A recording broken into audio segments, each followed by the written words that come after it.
I never dreamed that I'd meet somebody like you. I never dreamed that I'd love somebody like you. No, I wanna fall in love. No, I wanna fall in love with you.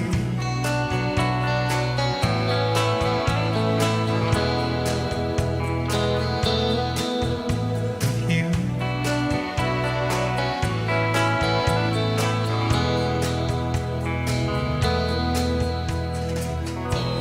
What a wicked game to play. Let me feel this way.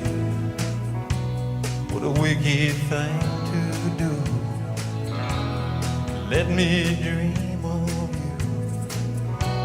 What a wicked thing to say. You never felt this way. What a wicked thing to do. Let me dream of you, and I wanna fall in love. No, I wanna fall in love. Hey gals and guys, this is Michael Ferrari of Cinema to Meep. Welcome to episode 52 of the Retro Movie Love Podcast. I'm back. Yay, it took a while to get another regular episode off the ground, but I'm back. And I'm glad I could be here. I last recorded in December a regular episode. I've since done a Patreon episode of the Superman movies with Eric of the Hysteria Continues podcast, and that was so much fun to record. And I really wanted to get to a regular episode as well here. And I'm happy I could do that finally. I took a little bit of a break so I could just regroup and just watch a lot of movies. That's kind of what I do. To me, it's always the movies first, right? And so I wanted to get those out there, get them watched. I watched a lot of movies because tonight's topic is 90s noirs or neo-noirs from the 90s. And there are a lot of them. And even though I narrowed it down to a list of maybe 10, 11, plus a kind of a little special group of 3 movies. So there's so many I could have talked about today. And so I just decided I'm just going to watch those movies. I watched as many as I could as possible. I took out these huge stacks from my collection. I ordered a few that I didn't have. And I just watched a lot of movies, and you know, it was a lot of fun. It was pure pleasure, pure movie pleasure, and I'm so glad I did that.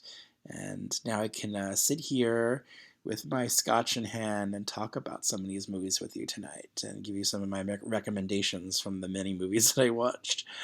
Some of these will be pretty familiar to you because they're some of them are pretty high profile. I think a lot of these 90s noirs, since the 90s weren't too long ago, will still be fresh in your memory. Some of them may have been a little bit lost in the shuffle, but there's definitely some movies here that you really may remember from that decade, and certainly some on my list here today. So hopefully you're a fan of them. If not, I would just approach this episode with an open mind. And I love all kinds of genres, of course. I talk about them here, lots of different kinds of things, horror, comedy, teen comedies, dramas, I don't go into the classic films so much in this podcast because there are people who are more well versed in them and better than I who delve into those in different podcasts. So I would urge you to listen to those podcasts about classic films. Here we go for the retro movies, of course. So we try to go for specific decades. Lately, I would say the 70s, 80s, and 90s, most of the focus on. So here, totally 90s.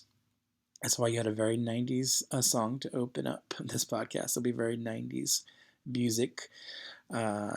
So if you're not into that, I'm sorry.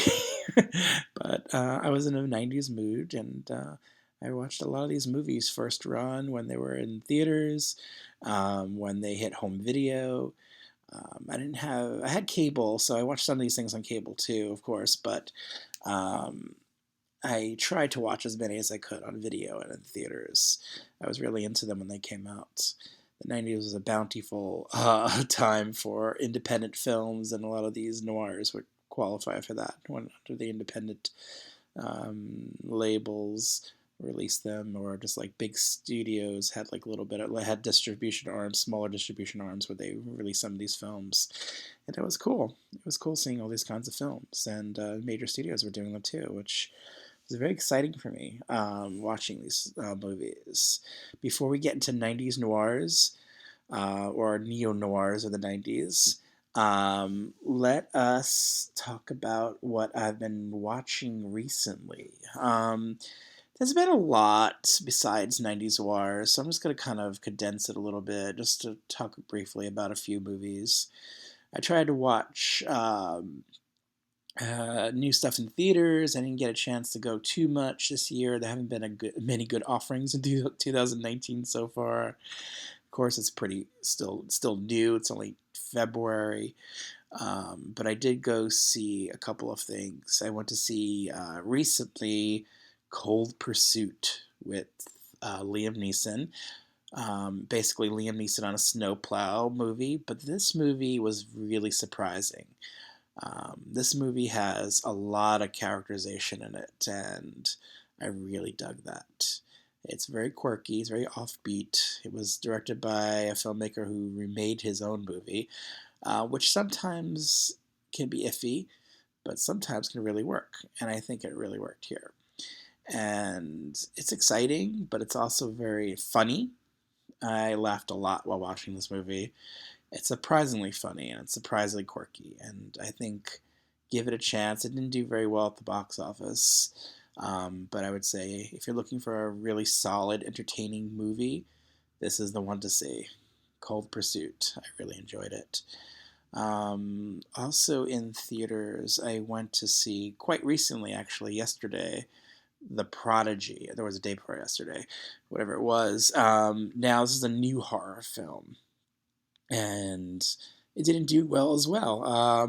Something about new horror hasn't been striking a chord with people lately, which saddens me, of course. But I did enjoy this movie. It's not a great movie, I would say. It's a kind of a minor horror film. I would call it that. Not to knock the film in any way, but I think if you go, you're not going to get a fully. It's not an epic. It's kind of 90-minute kind of straightforward horror movie. Killer kid involved. I'm all for those kinds of movies. It has some twists and turns, some shocks.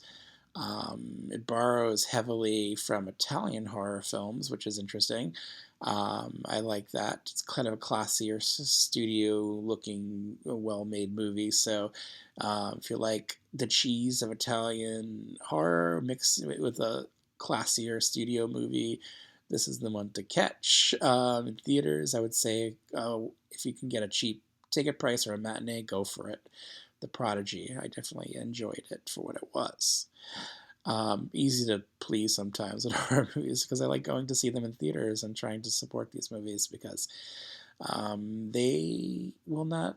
Horror has its ups and downs, and I try to support it when I can. I know that it's easy to get things on when they come out on home video and the many ways to watch movies now, but there's nothing like watching a new horror movie in a theater. It really excites me. Still excites me to this day. So that was pretty much it so far this year. I saw the Lego movie with my kids, and nothing too exciting. But I've been watching a lot of stuff on DVD and Blu-ray with my wife because she's been really in an action kick lately. So we went through a few action movies from the 90s actually, and the first one was Ricochet with Denzel Washington. Basically, Denzel Washington versus evil John Lithgow movie, and it's a pretty bonkers movie. It's actually really stupid if you try to pick it apart.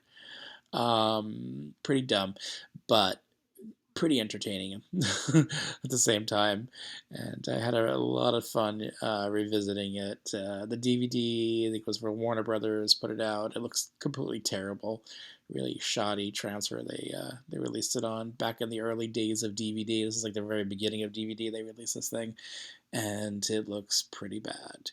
But I own it, and I watched it, and we enjoyed it. Me more so, I think, this one. Because I think I appreciated its cheese, its what it brought to the table, in terms of how over the top it is, in terms of performances, especially Denzel Washington, who's way over the top in this movie. I know a lot of people love Denzel Washington as an actor, but I always find that he loves to go over the top, and he certainly does in this movie. There's certain scenes where it's like any excuse for him to take his shirt off and, and show off his body. It does happen a lot in this movie. And John Lithgow is amazing, of course, anytime he plays an evil guy, and I love when he does that. He does it really well with the smirk on his face and like a little wink in his eye, and he's having fun, clearly, while making this movie. So I'm having fun watching him. Thank you, John Lithgow, for being Ricochet, please. You are awesome. I think Fred Decker originally had written that screenplay, and I think they completely changed it. It was not what it was originally. It was very much a studio movie and a lot of tampering involved, but entertaining for what it is. Surviving the Game, the Ernest Dickerson Ice-T being hunted movie. Like there was like several of these men being hunted movies in the 90s. In this case, it's a homeless man being hunted. There were two of these kinds of movies. This one and Hard Target with Van Damme. Very similar plots. I saw this one in theaters, and I liked it, but I just kind of forgot it over the years. And I'm like, recently, I kind of want to watch Surviving the Game again. So I found a cheap DVD online, bought it. It was like $3.99 or whatever it was. And you know what? It's pretty entertaining. It's well done, very well directed by Ernest Dickerson. And Ice-T, he doesn't have a super amount of dialogue. It's the early days of his career in terms of acting, so maybe not the strongest actor in the world, but I thought completely serviceable. And I think the movie does a good job at showing you how far men will go with their craving to feel superior and to hunt. And I like some of the themes of the movie. I think it's well done. Surviving the Game, Ernest Dickerson, New Line released it, and it's definitely it looks good on DVD. Could use a Blu-ray upgrade, of course. No Escape is the other one we watched right around the same time. Very similar plotting. This one's a futuristic. People get carted off to an island where they're imprisoned, and it traces them how they have to survive on this island and battle each other, and it's entertaining. And Ray Liotta's the lead, and he's good. I like Ray Liotta. I like seeing him. He's a very intense performer in these days, and his laugh is great. And I really enjoyed this one. It's very well done and very well made and put together. And it's a kind of a high budget movie. It just seems like it should have done better at the time, but it didn't do so well. So it may have been kind of lost in the shuffle over the years. I know people who've seen it enjoyed it and remember it. But No Escape is on Blu-ray in Australia or the UK. I think this is an Australian Blu-ray. And it looks good, and I'm so glad I bought it. It's just a very entertaining movie, and I'm just impressed by its production value. And Lance Henriksen's in it, and it's got a good cast, and supporting actors, and a good villain too. And I like villains who are like these Shakespearean actors, and they're like playing these really tough guys, and has a good villain here. So I definitely recommend this one, No Escape. And I caught up with like some of the Oscar movies. One of them, Bohemian Rhapsody. And It's an okay movie. I thought it was more entertaining than I thought it was going to be. I thought Rami Malek was very good as Freddie Mercury. Kind of in the beginning, watching him, I'm like, oh, I kind of see like his mouth prosthetic that whatever's in his mouth they used to make him look more like Freddie Mercury. I kept staring at that and I was a little bit distracted. But then after a while, like it kind of forgot about it, and he just kind of really eased into the role, and he was really good as Freddie Mercury. The movie itself, though, kind of lets itself down. It plays fast and loose with some of the timelines and some of the real story, and it doesn't go as far as it should with Freddie Mercury's story, and of course his sad, tragic end when he died from AIDS. It doesn't really dive into that too much, so I thought it was definitely a less than stellar movie. It's a little bit overpraised and overrated. It's nominated for a bunch of awards, and I don't really understand that. It's a serviceable biopic. I'm not a huge fan of biopics, but you get Queen music, and that's always great. I'm a big fan of Queen, and I think there's still a better movie to be made about Queen, and especially Freddie Mercury. But I thought it was, decent for what it was. And another movie I watched on Netflix, I think it was Little Italy, um, starring Anakin Skywalker, what's his name, Hayden Christensen, and Emma Roberts as these Italians who are clearly not Italian. I think they dyed his hair black. They just made them look Italian, and it's about these wacky love between the two, and it's a rom com. It's pretty terrible, but it was like me like jaw dropped because I'm Italian American, and seeing all these like cliches stuffed into this like the first few minutes of this movie about Italian Americans, and I was a bit offended by this movie. It's about Italian Americans in Canada. I think it's trying to. I think it's yeah, it is about them being in Canada and Little Italy in Canada. But like when you think of Little Italy, you don't think of Canada immediately. So it's a strange setting. It also has a connection to Mystic Pizza, it's the same director, and like Emma Roberts wears one of the Mystic Pizza shirts at some point. Of course, her connection is that her aunt, her famous aunt Julia Roberts, was in Mystic Pizza. So, haha, big connection there.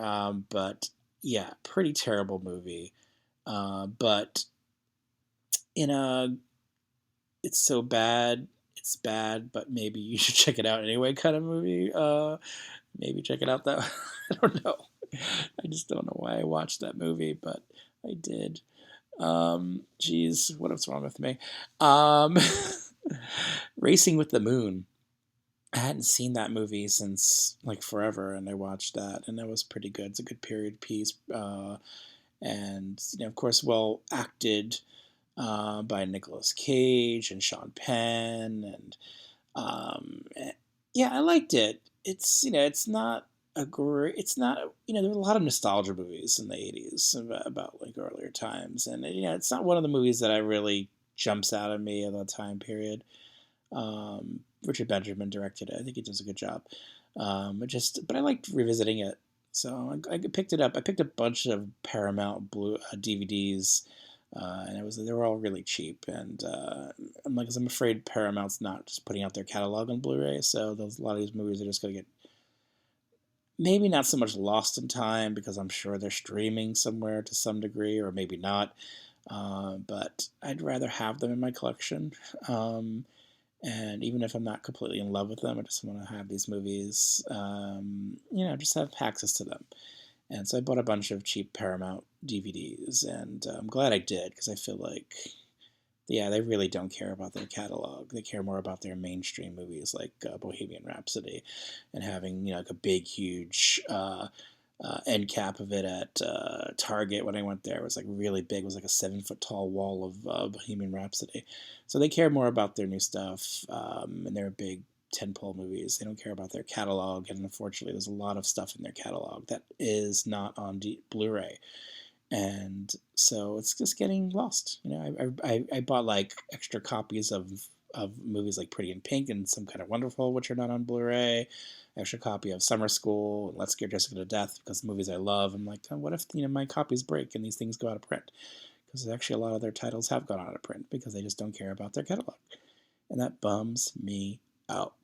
So Paramount, get on it. Other studios are licensing their movies to other people, or they're putting them out on demand. Just get them out there on disc, and we'll buy them. Okay. Otherwise, I'm just gonna keep these collections on DVD and cry that some of them, like Little Darlings and a few others, like are just not on DVD at all. Damn them. And finally, Toy Soldiers is another action movie that I watched with my wife. There were two more action movies. Toy Soldiers we watched very recently. It's on Blu-ray. Sony put up the Blu-ray. It's a Columbia Pictures movie. It is super entertaining movie. I really liked this movie when it came out. It is basically Die Hard for teenagers.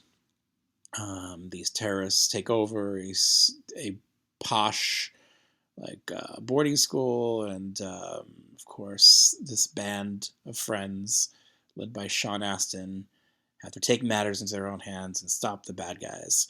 And it's really, really entertaining, and I like the characters. I like that it takes its time to build some of the characters and relationships, and then all the action that starts. And it's kind of, it takes a little bit to get to some of the more outlandish action, but then it really kicks in, and it's really entertaining. So I miss that about these kinds of movies, that they took their time to make you care a bit about the characters, and maybe not every one of the characters is fully developed or fleshed out.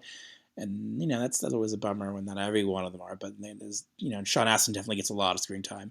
But I like him in the movie, and I think he's strong. And Will Wheaton and a few of the others, Keith Coogan.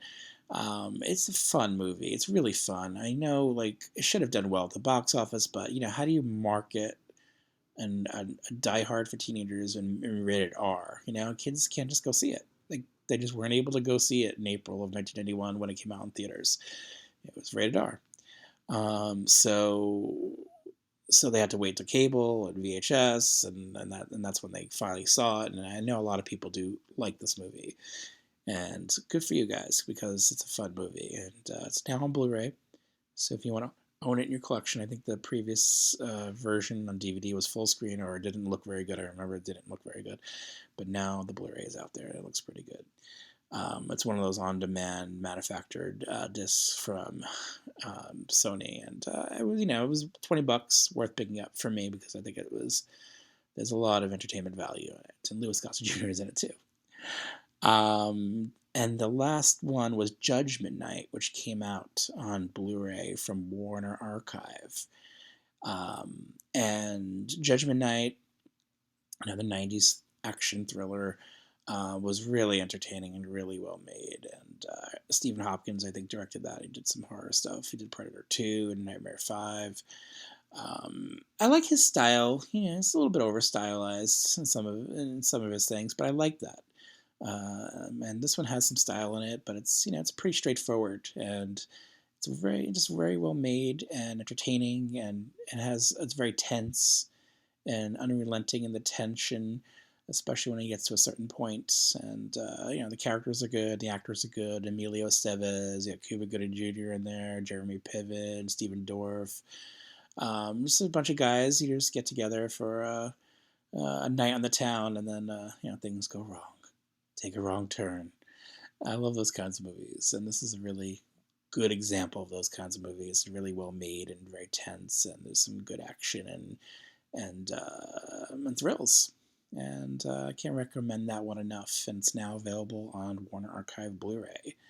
So it's been fun revisiting these 90s movies and 80s movies on DVD and Blu-ray, and seeing a couple things in theaters.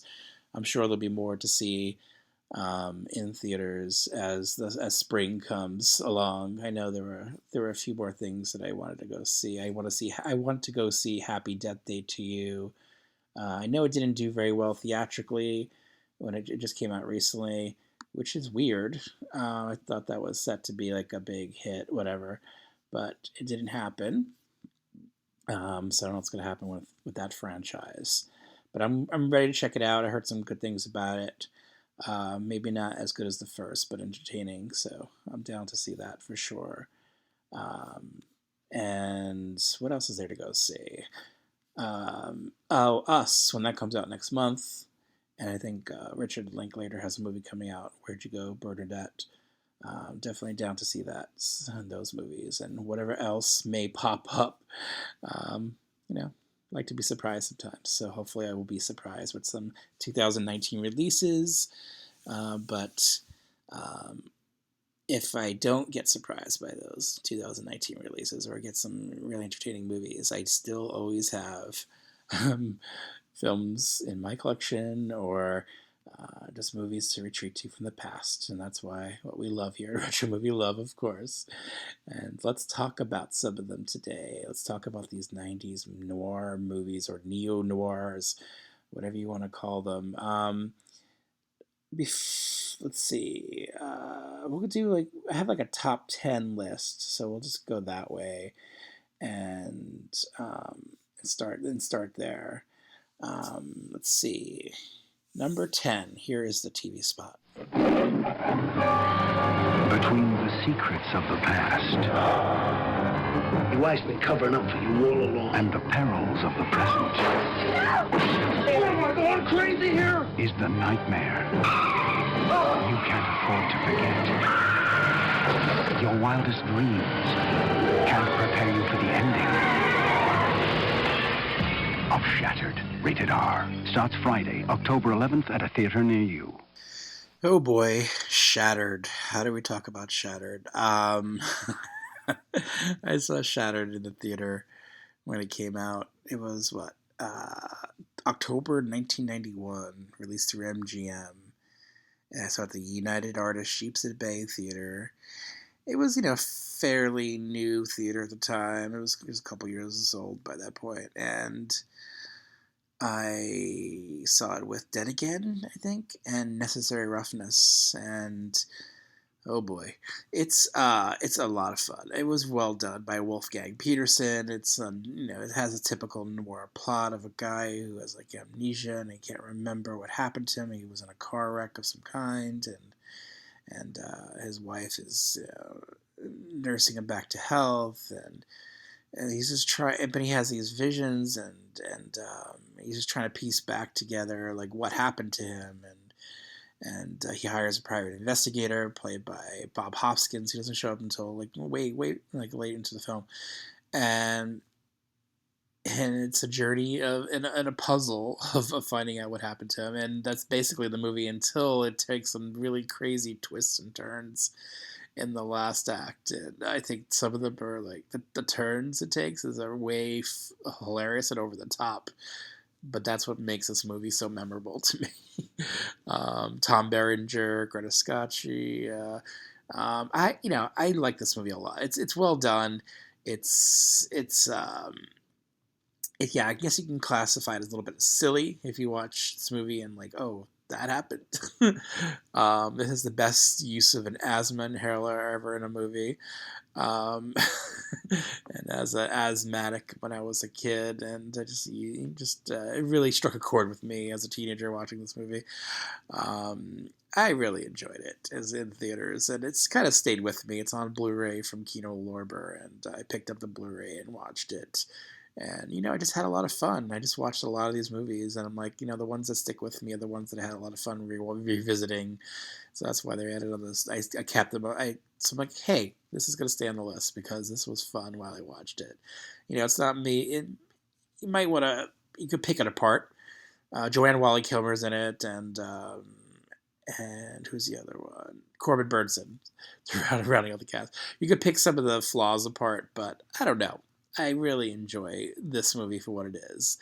Noirs, for me, have some of these ridiculous elements.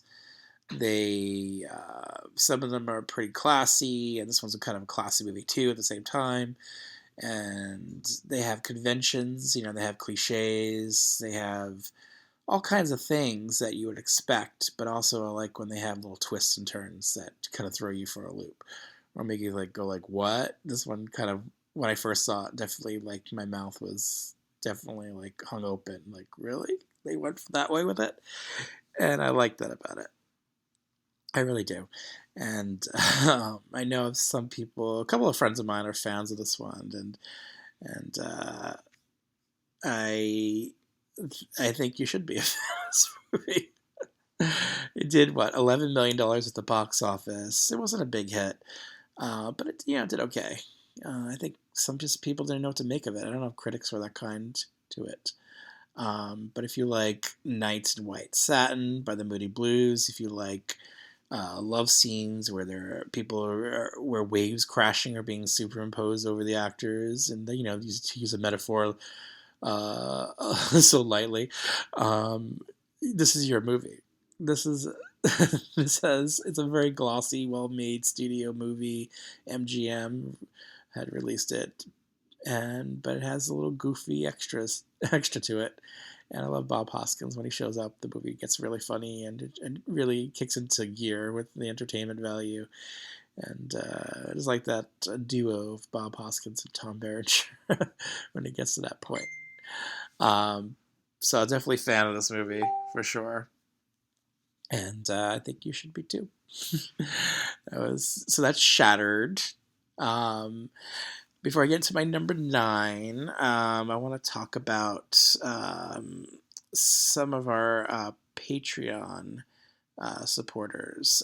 Since releasing the last few Patreon episodes, we've gotten new supporters, and I just want to take this moment early in the podcast to thank each of you: Daniel Archer, Daniel Archer, Eli Mac Hardiman, Wes, Leon Saul, and Demetrios Patsiaris. Thank you for supporting the podcast on Patreon.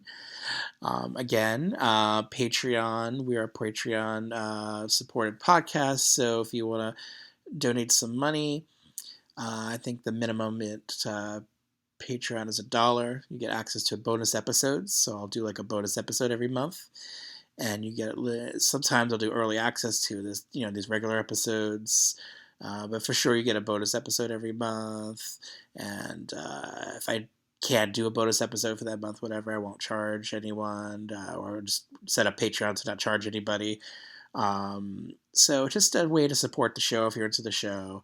And I want to thank each of you for supporters. Thank you from the bottom of my heart for supporting Retro Movie Love and keeping me going, paying the bills, keeping the lights on. It really means a lot. And I try to do this from pure love of movies, and your love really helps me going. Thank you so much. So patreon.com, Retro Movie Love, if you feel inclined. Thanks again, guys. And then some pals of the show wrote in. Ara Alishan, who did the prison movies Patreon episode with me, he wrote in, sent some feedback. Hey Meep, I just wanted to drop a line to let you and Eric know that I absolutely love the Patreon exclusive Superman episode. I'm a bit of an oddball, as my lifelong obsession with movies is equaled only by my lifelong obsession with comics. The first 2 Superman movies and Supergirl are very dear to me, and while I admittedly don't go back to the later sequels very often, if at all these days, I do remember enjoying them as a child and much prefer them to Superman Returns, where we get to see Superman as a deadbeat dad, and Man of Steel, where we get to see Superman inexplicably stand there and watch his adopted dad die in a scene that made me laugh out loud in the cinema. Honestly, as a comic book nerd, I've been really disappointed with that, what DC and Warner Bros. Have given us in recent years. Same here, Gar. Anyway, I just wanted to thank you guys for a great episode that combines some of my favorite things in life: Retro Movie Love, The Stereo Continues, comic books, and comic book movies. P.S. Let's not forget Wes Craven once gave us a great DC Comics adaptation as well in Swamp Thing. P.P.S. What are your guys' thoughts on Batman and Batman Returns? I was absolutely obsessed with those movies as a kid, and still am. Actually, I'm a fan of Batman and Batman Returns. More so Batman Returns. I think it's a pretty good movie. I think Tim Burton really got his full Tim Burton-ness in that movie. And it's not quite, for me, Batman and Batman Returns as good as, say, Beetlejuice or Edward Scissorhands. or even Pee-wee, but I still enjoy them as Batman movies. I think they're definitely the two of the better ones. P.S. At the risk of having my Retro Movie Love membership revoked, I must admit that I'm a huge fan of the Marvel Studios shared universe of films, starting with Iron Man in 2008 and all the films that have followed. It's strange because I'm a bit of a golden age. It's a bit of a golden age for a nerd like me, but it's also watered down by that terrible Fox Studios X-Men franchise and aforementioned terrible modern Batman and Superman entries. I guess I'm just saying, don't feel guilty if you can't get into a lot of the new stuff. Even a diehard comic book nerd like me has been rolling my eyes at everything outside the MCU proper, and those movies have plenty of detractors too. Yeah, the DC comic stuff, definitely not a fan of. I like some of the Marvel movies. I thought the Ant-Man movie in particular was really good, and Spider-Man Homecoming was really good, and I think I liked Black Panther. That was entertaining enough. Did I? I can't remember now. But some of them blend in together. I guess because they released so many Marvel movies, they blend in for me. But they're definitely well made. R. Alishad also wrote it. I know your buddy Quentin and I already mentioned Insomnia in the 1998 episode, but once again, it's the first film that comes to mind and arguably the best of the bunch. Here are a few other favorites, and this is film noirs we're talking, in alphabetical order. Blue Steel, Copland, The Hot Spot, Jade, One False Move, The Rain Killer, Red Rock West, and Split Second. It counts, damn it. Yeah, I think it counts. Rutger Hauer, baby. Thank you, R, for writing in. I always appreciate when people write in and express their thoughts and loves of movies, and especially your gratitude and your kind words about Retro Movie Love and the Superman episode. Thank you so much, Ara. I appreciate it. Let's get right into our number 9. Here is the VHS commercial for it. Seduction. Betrayal. You're working some angle. Don't tell me you're not, because I wrote the book. Murder. The Grifters. Con your video stores soon. Okay, The Grifters. I would say one of the more recognizable movies on this list. It had a lot of critical acclaim when it came out at the end of 1990. 1990, by the way, was a really good year for film noir. There was a lot of them that came out that year, seemingly. This one came at the end of December 5th, 1990. It opened limited in New York and LA, and then it expanded in January. I saw it at the Art Greenwich Twin in New York City.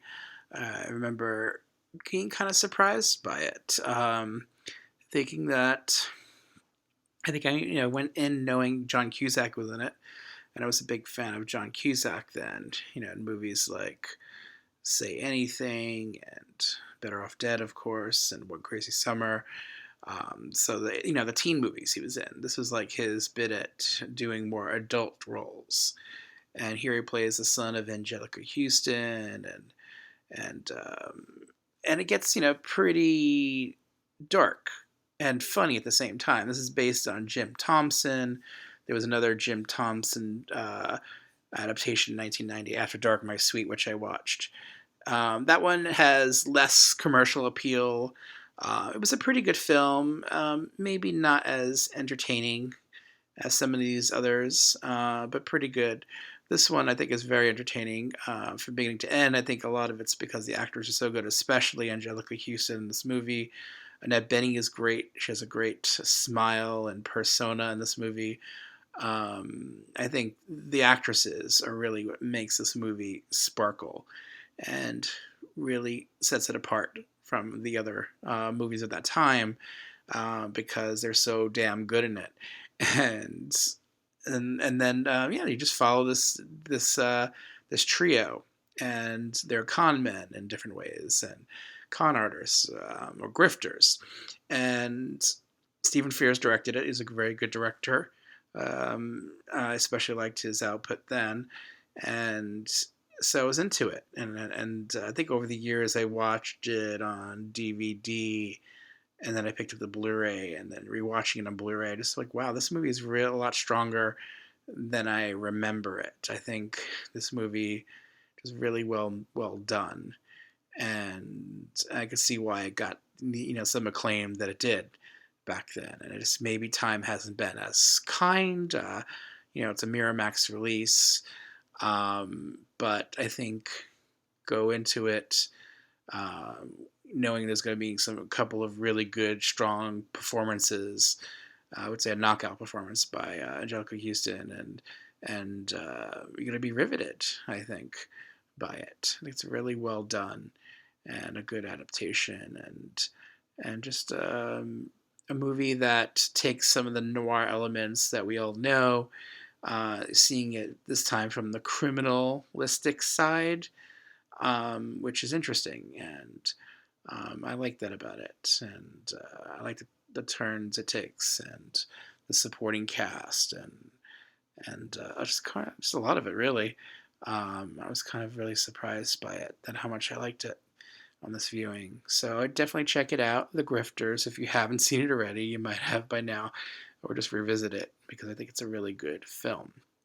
I'm going to go through some of the other 90s noir titles. I mentioned After Dark, My Sweet Affliction. These are all movies that I'm not covering, but worth mentioning. Backtrack with Jodie Foster, directed by Dennis Hopper, did a couple of noirs. The other noir he did in 1990 was The Hot Spot, which I like too. Bad Influence, Bad Lieutenant. Basic Instinct would be definitely filed in noir. I'm saving that for another episode. Yeah, I'm a big fan of that. Best Laid Plans, The Big Lebowski is definitely noir. Also comedy. Blink, Blue Steel, which I really like. Bound, which I've covered before in this podcast. Cape Fear, the remake. Doesn't hold up as well for me. Carlito's Way, I think I've talked about before in this podcast. I really like that movie. La Ceremony, China Moon, Color of Night, Copland, Croupier, which I watched for this podcast and I liked it a lot. Dark City, Dead Again, which I rewatched and enjoyed. Deceived, Deceiver, Deep Delusion, Desperate Hours, Devil in a Blue Dress, which I really wanted to rewatch for this podcast, but I need to order the Blu-ray for that one. I know I'm going to enjoy revisiting that one. Diary of a Hitman. Excuse me. Dream Lover, which I've talked about that before. Exotica, which has some noir elements. I wouldn't call it a full noir movie. I rewatched it for the podcast, but I'm like, it's not really a noir movie proper, so I didn't really include it. Or Neo-Noir. Fallen Angels, Fargo, Fatal Instinct, the noir spoof, La Femme Nikita, Flesh and Bone, which I revisited. Kind of a downer of a movie, but I think it's a good movie. The Game, The Getaway, Glengarry Glen Ross has some noir elements. Gun Crazy, Hard Eight, Heat, Heaven from 1998, Heaven's Prisoners, and Impulse, the movie by Sandra Locke, starring Teresa Russell. I might have talked about it before a little bit. I'm going to definitely cover it on a podcast. Really good film, and it's one of my favorites. Insomnia from 1997, Internal Affairs. I rewatched that for the podcast. That definitely almost made my list. I really like that movie. Mike Figgis movie. Jade, the William Friedkin movie. I feel like I need to talk about William Friedkin on a podcast and all of his movies. Jade is fun. Jennifer 8, King of New York, Kiss Before Dying, Kiss or Kill. And then we'll stop there, and then we'll read off the rest of those 90s noirs later, and also I'll talk about some listener lists a little bit later. But let's get into it. Our number 8 here is a TV spot. I saw a man get murdered. You get on the train, lock the door. This year, a name for suspense They got automatic weapons. If they see you, they're gonna kill you. is Narrow Margin. The people I work for want the woman. What woman? This is my life we're dealing with. Gene Hackman, We can't get off the train. Ann Archer, I don't want to die. Narrow Margin. Starts Friday, September 21st at a theater near you. Narrow Margin. Wow. So, when talking about noir film and all the influences from the 40s and 50s, there's such a great many films of those time periods, and a lot to dive into if you're going to really tackle noir, the original noir films that were being released from Hollywood. And in the early 50s, there was a movie called The Narrow Margin, and Richard Fleischer, I believe, directed it. It was a really good film. So I'm not a huge fan of remakes in general. There are definitely have been, quite a few over the years that I've liked, but also as many as I've liked, there's been 10 bad ones to each good one each one that I've liked. The ratio is definitely off, but I would say Narrow Margin, the 1990 uh, film noir with Gene Hackman and Ann Archer, is a great remake. It's very exciting. It's really well made by a director who also wrote the screenplay, Peter Hyams. I'm a big fan of Hyams. I like his style. He his films are very distinct and unique when watching them visually, because they always tend to be more on the darker side of things in terms of how they look and lighting. He liked to do the cinematography himself. He's one of those rare directors who actually did he was also the DP on his films. Whether I think a lot of times he was credited under a different name, but he liked to have the full control of the visual style himself, as well as directing the film. And so his films have a very unique quality when you watch them. Usually very dark. A lot of scenes are very darkly lit. But I like that about him. There's kind of a quality that is very visually appealing, especially on a big screen. I think a lot of his movies really work on a big screen. Maybe not as much as on a smaller screen because they might be dark. I remember on VHS, some of them might have looked murky because of VHS quality. But in theaters, they definitely popped to me. And I saw Narrow Margin in the theater and really liked it. And I wasn't even aware of the original film, I think, at that point. It came out through Kurokul in September of 1990. It did okay. It didn't do spectacularly at the box office. I remember seeing it at the Marlboro Theater up the block from me. I actually went to see two movies that day. The other one was Don't Tell Her It's Me with Steve Guttenberg and Jamie Gertz and Shelley Long. I like both a lot. They're very different films, of course. So I got my action on and my thrills on with Narrow Margin. Got some comedy, some laughs, some heart with Don't Tell Her It's Me. So I had a pretty good day at the movies, you would say, by watching these films. Narrow Margin is very tense and very well made, like I mentioned already. It just really is exciting. I mean, I like those movies where someone walks in on a murder or accidentally stumbles upon a murder and has to flee and run. And Ann Archer is good here, and Gene Hackman is especially fun to watch in every movie he's in. And so it was a good pairing of the two, and seeing them escape. And I love movies set on trains. This movie is primarily on the train, like the original film, and that really adds to the tension and to the excitement, being on a moving train. Movies like Terror Train, of course, do that well, and others. And so I'm always a fan when there's a movie set on a train. And when I think of them, Narrow Margin definitely comes to mind immediately. Super fun film. I've always liked it.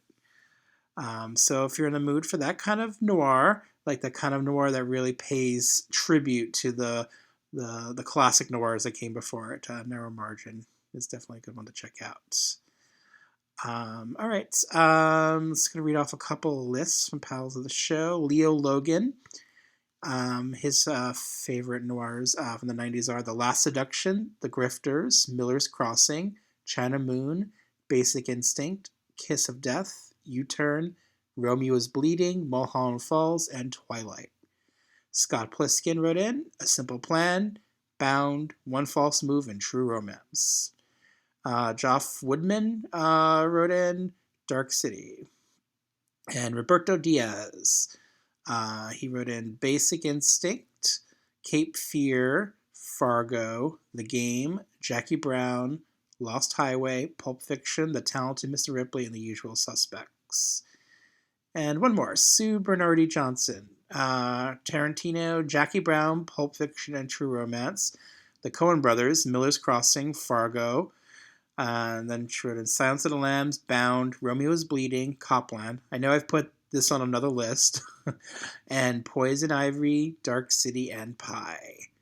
And David Assassino, Live Flesh. I'll read off the last few a little bit later. Here is my number 7 pick. And we're going to go with, instead of a trailer, because I think the trailer was pretty, I couldn't find a TV spot, or the trailer was pretty long and doesn't really work well. So I'm going to put in a little interview here with the star. I play Little Junior Brown, and his father is Big Junior Brown, and his father runs a very strong organization which includes car theft and drug running and this nightclub, Baby Cakes, which is the front for it, really. I think that when an actor, any actor, if they're plugged into the script and to the character, an actor can't help but get into the head of a character. You don't want to get too far into it, but it just sort of happens spontaneously. Little Junior Brown is unafraid of death for himself, and a man who's not afraid to die can do anything. And so he's not afraid to die, and that makes him a very scary and very powerful human being. I don't think that Little Junior Brown is evil. I think that he's much like a lion is raised in the jungle, and he's taught to kill the animal and bring it back. Or that a cat killing a mouse doesn't know that that's evil. He's trained to be that way. He's doing what he feels he has to do to survive in the jungle and with the tools that his father has given him. Okay, another remake of a classic noir, Kiss of Death, from 1995. That was Nicolas Cage talking about the film and his role in it. And now, I love the original Kiss of Death. It's a great film. This one is a very different remake, I would say. It feels pretty different from the original film.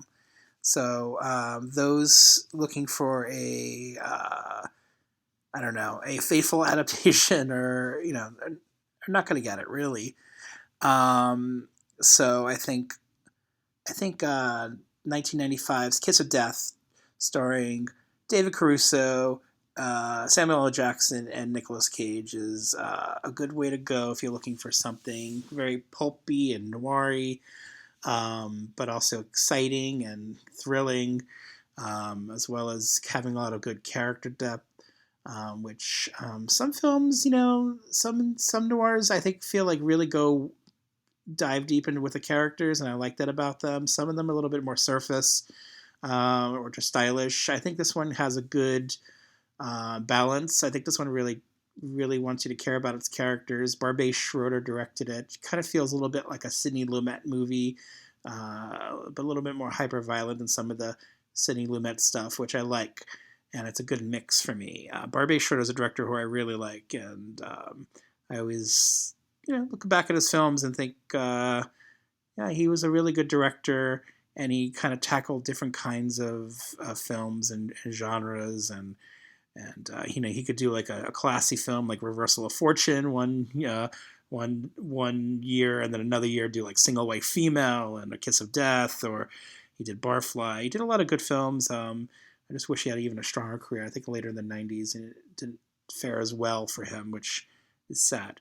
But he definitely had some strong ones in there. And Kiss of Death, I think, is definitely one of his better films. It surprised me when I saw it in the theater, because I didn't think I was going to be that crazy about it. I wasn't sure about David Caruso as a star. He was definitely a TV actor to me at the time. He was in films before he was in TV shows, but he just has a very distinct personality, which may rub people the wrong way. You definitely know of that personality and seeing it in like a CSI Miami show that he was on forever. But I think he's good here. I think he's empathetic. which he's not usually in some things. I think it's a good pairing of like him and his adversary being Nicolas Cage. Nicolas Cage definitely looking kind of bulkier and buff, kind of buff for the role of Junior. Nicolas Cage likes to go all out for his roles, as we know and we love, and it's a kind of a supporting character. He's not the main character, but he does fill out the role really well, and you remember him. He's very memorable in this movie. And another movie with where asthma inhaler is a central part of a character's journey, which is interesting. I like that it's used here too. And Helen Hunt is in this movie. She has kind of a shortish role, kind of a surprising role. And there are a lot of good actors in there. You got Michael Rappaport, Ving Rhames, you got Stanley Tucci, Catherine Irby's in there. A lot of good New York actors. Philip Baker Hall, Anthony Heald. So a lot of faces that you recognize from other movies. And Karen Corrigan, he's in there somewhere. Richard Price wrote the screenplay, so it has that pedigree with Richard Price and his style, and we're fans of course. So I've always liked this one, and I've definitely revisited over the years and rewatched it for the podcast. And this movie still is really strong and holds up for me. And David Caruso, who knew a David Caruso movie that I would like as much as I do. So that is Kiss of Death. That made around $15 million at the box office. It came out in April of 1995 from 20th Century Fox. I saw it at the Marlboro Theater, again up the block from where I live, so it was really easy to see some of these movies, which I always liked. That was just right there.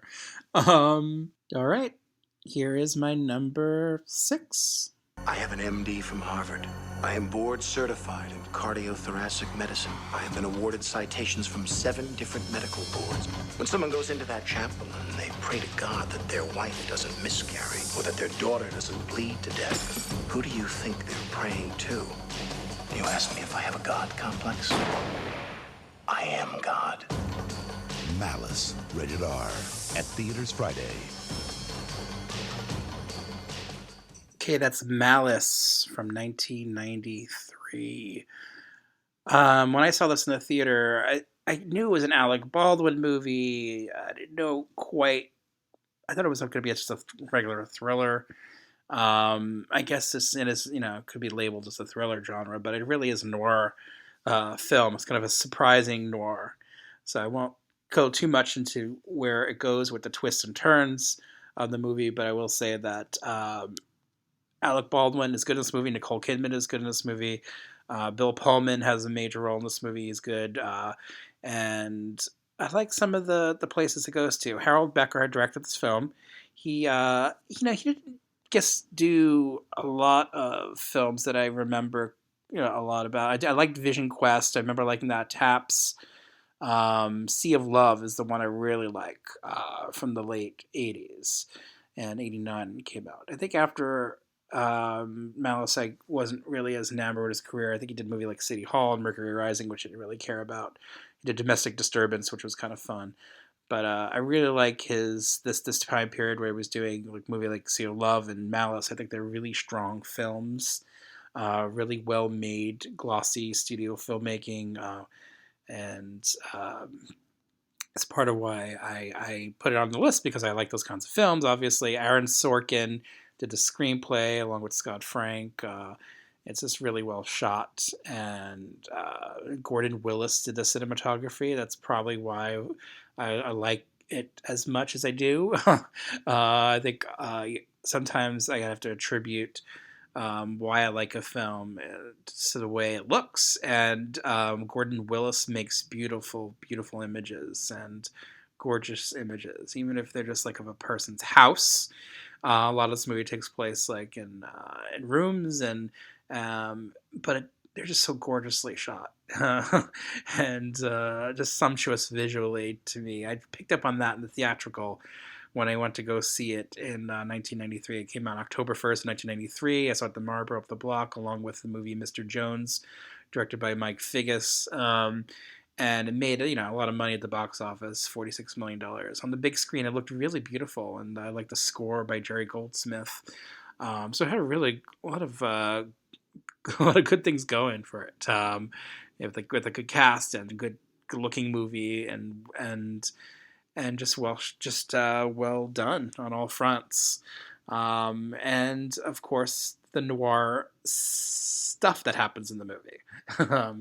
And I just love the turns. I love I love when a character's put through something.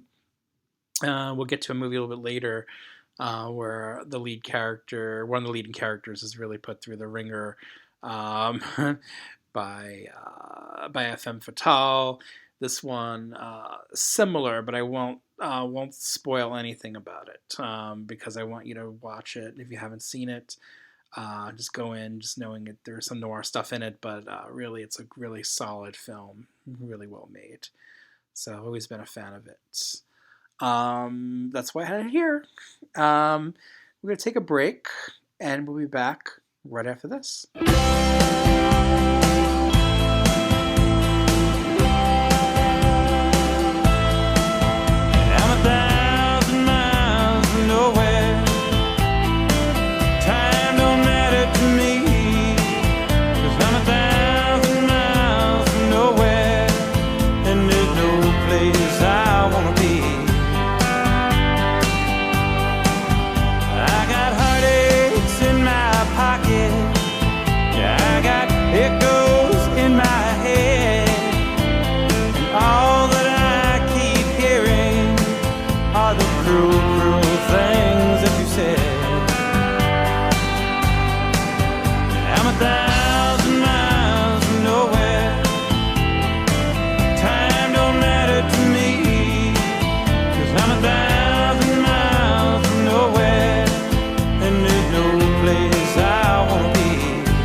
And we're back. I hope you enjoy that. Yep, a country song. I went with one. It's Fin Noir that's coming up later. It's a good end title track for one of our movies today. Dwight Yoakam. Wow, he made it on the podcast. I'm a fan of it. It's a good song. Here is our number 5. Murder. My wife will kill me. Scandal. Did you get those kids to kill your husband? Fame. You're not anybody in America unless you're on TV. Who says you can't have it all? Who do you think is ready for me? The most exhilarating American movie since Pulp Fiction.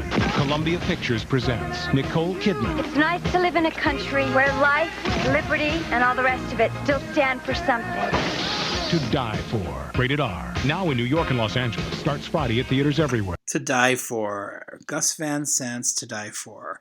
I saw this in 1995 at the UA Sheepshead Bay Theater. I saw it. I think I saw a couple of other movies that day. I think How to Make an American Quilt was one of them. Yes, I know, random movie to go see. And To Wong Fu. I did one of those. Like I paid for. I want to say To Die For, and I snuck into like How to Make an American Quilt and To Wong Fu or somewhere, something like that. And And so I had a big day at the movies. I liked it. I'm not sure if it was because I saw 3 movies that day. It didn't stand out as much as it should have. I know it did well critically at the time. I think I remember it getting a lot of buzz for Oscars and all that stuff, but a little bit later in the year. But I didn't really pay attention to that stuff. I thought it was a good film, but I wasn't maybe that bowled over by it. But I thought Nicole Kidman, she was good at the time.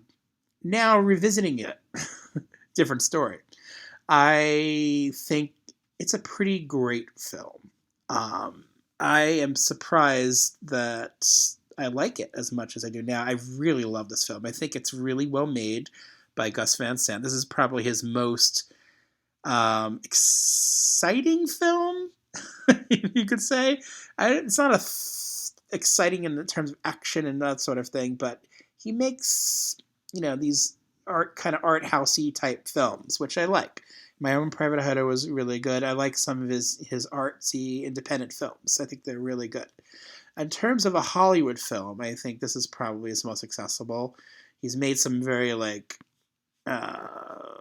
he's made other kinds of Hollywood films that I'm not as into. But I think this one is the perfect blend of his aesthetic with a good, solid, classic Hollywood filmmaking style with what makes it really, really sizzle this movie. 2 things, actually, is one, the screenplay by, I think it's Buck Henry, who adapted, it was based on a book, and 2, Nicole Kidman's performance. Now, the screenplay by Buck Henry is really, really smart and really funny. This is a really funny movie, in addition to being a pretty well-made, entertaining, stylish, and having those noir elements. It's really funny. It's really a comedy. It's a dark comedy. It's a black comedy within it all, and I love that about it. And then you have Nicole Kidman's performance on top of that, who's really, really good in this movie. I think she actually should have won the Oscar. I don't know who won the Oscar in 1995, but I think she is just a knockout because there's a lot of intelligence there with her, of course, in her performances, but she's really funny.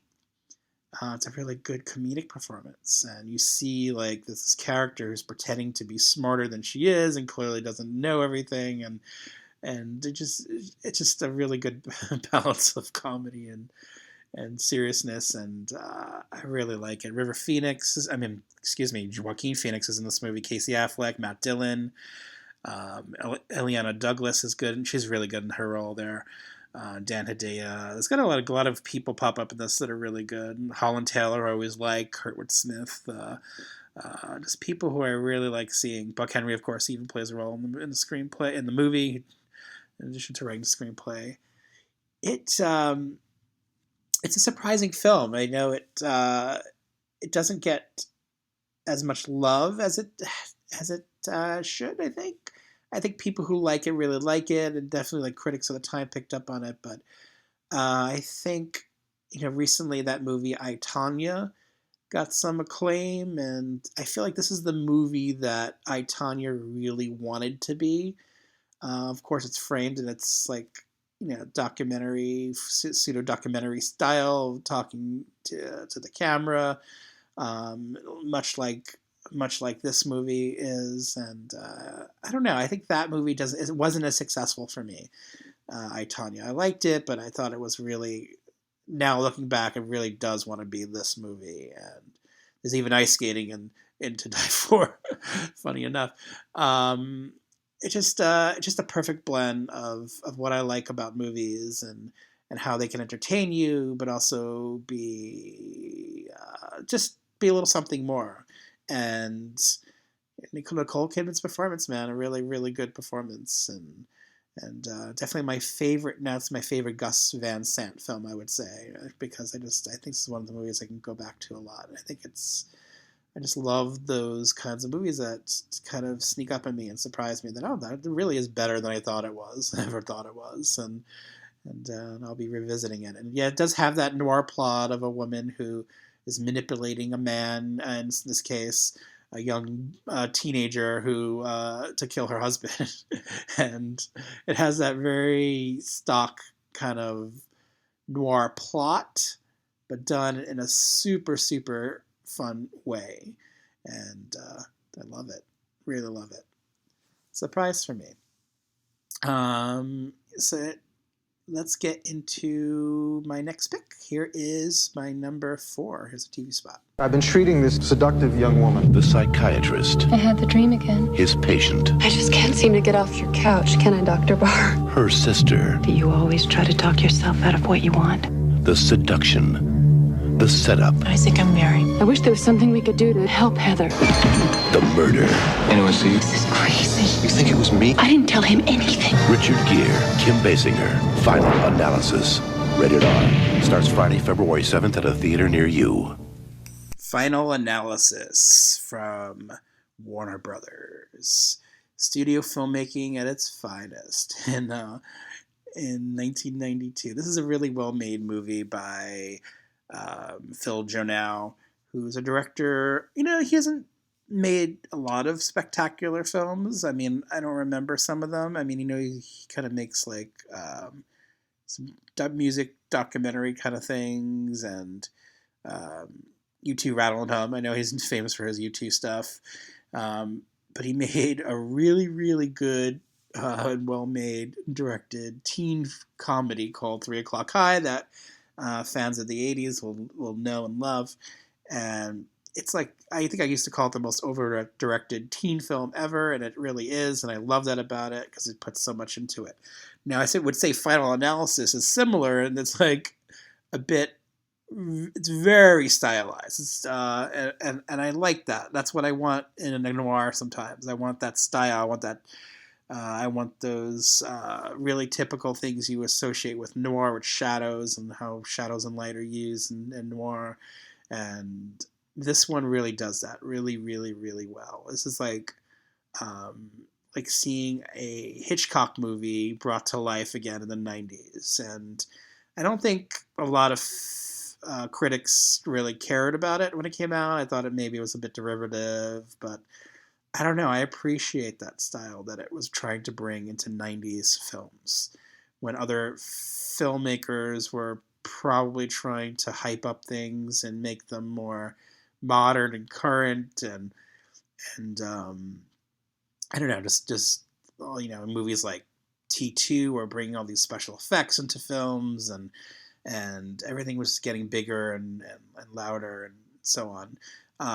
But here comes a movie, a well-made studio movie from Warner Brothers by this director who wanted to bring in some classic noir, like all the classic noir cliches, and put them into a film and make it stylized in an old way into a modern film. And I love that. I love what it brings to the table. It's Richard Gere as a psychiatrist who's treating a patient, Uma Thurman, who then has a thing with her sister, played by Kim Basinger, and then it gets really into the noir setting when it's revealed that Kim Basinger is married and her husband is like kind of a gangster type, played by Eric Roberts, who's great in the movie. Eric Roberts is one of those actors that, man, he's really good and stuff. Like, you forget how good like Eric Roberts can be with just a look. And he's played a lot of like villains over the years, and he's been in a lot of like direct-to-video stuff and like some of those action movies. And I actually do like some of those movies, like Best of the Best and so on. But I think when he turns it on and he's Mr. Eric Roberts, the actor, he's really good. And I like him in a small role here. It's this husband who is very controlling and definitely messed up. And Kim Basinger is the wife who, she has a very complicated role in this movie.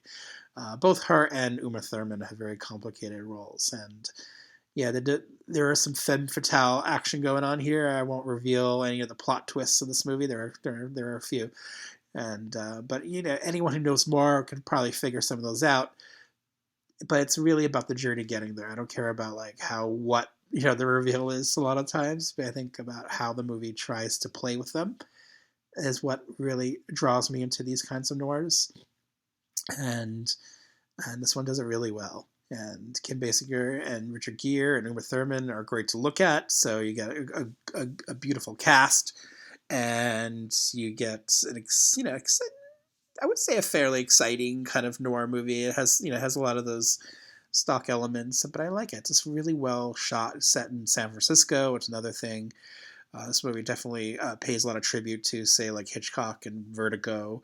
I would say there's a lot of that in this movie, and I like that about it.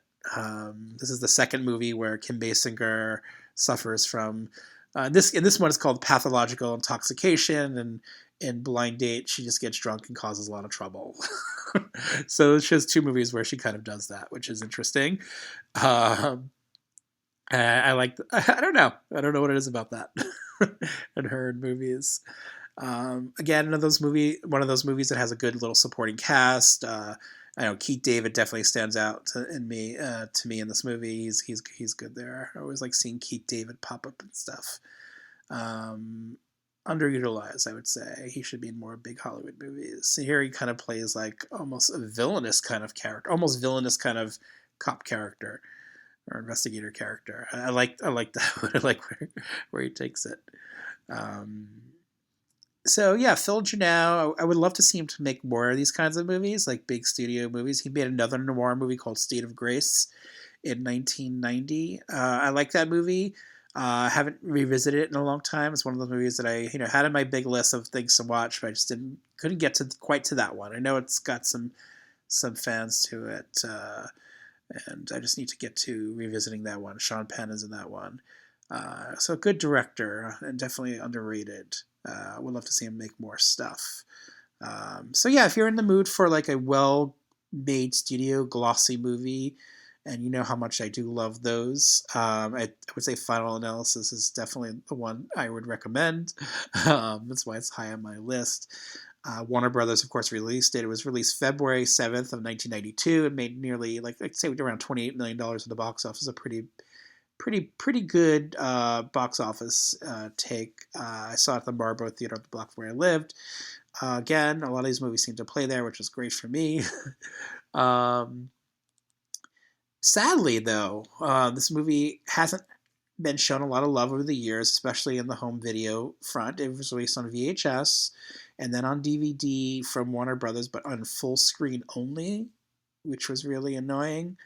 So I just kind of one of the reasons why I haven't just watched this movie that much over the years, because I just didn't want to see it look really bad. It's a well-made shot movie, and it needs to look good on a home video. And so I managed to get, like a few months ago, a Region 2 copy that was in widescreen. I think it might have been either from England or France, and it's widescreen, so it doesn't look amazing or anything in terms of the way it was clean. It wasn't a restoration or of any kind. So it's just a widescreen version of the movie.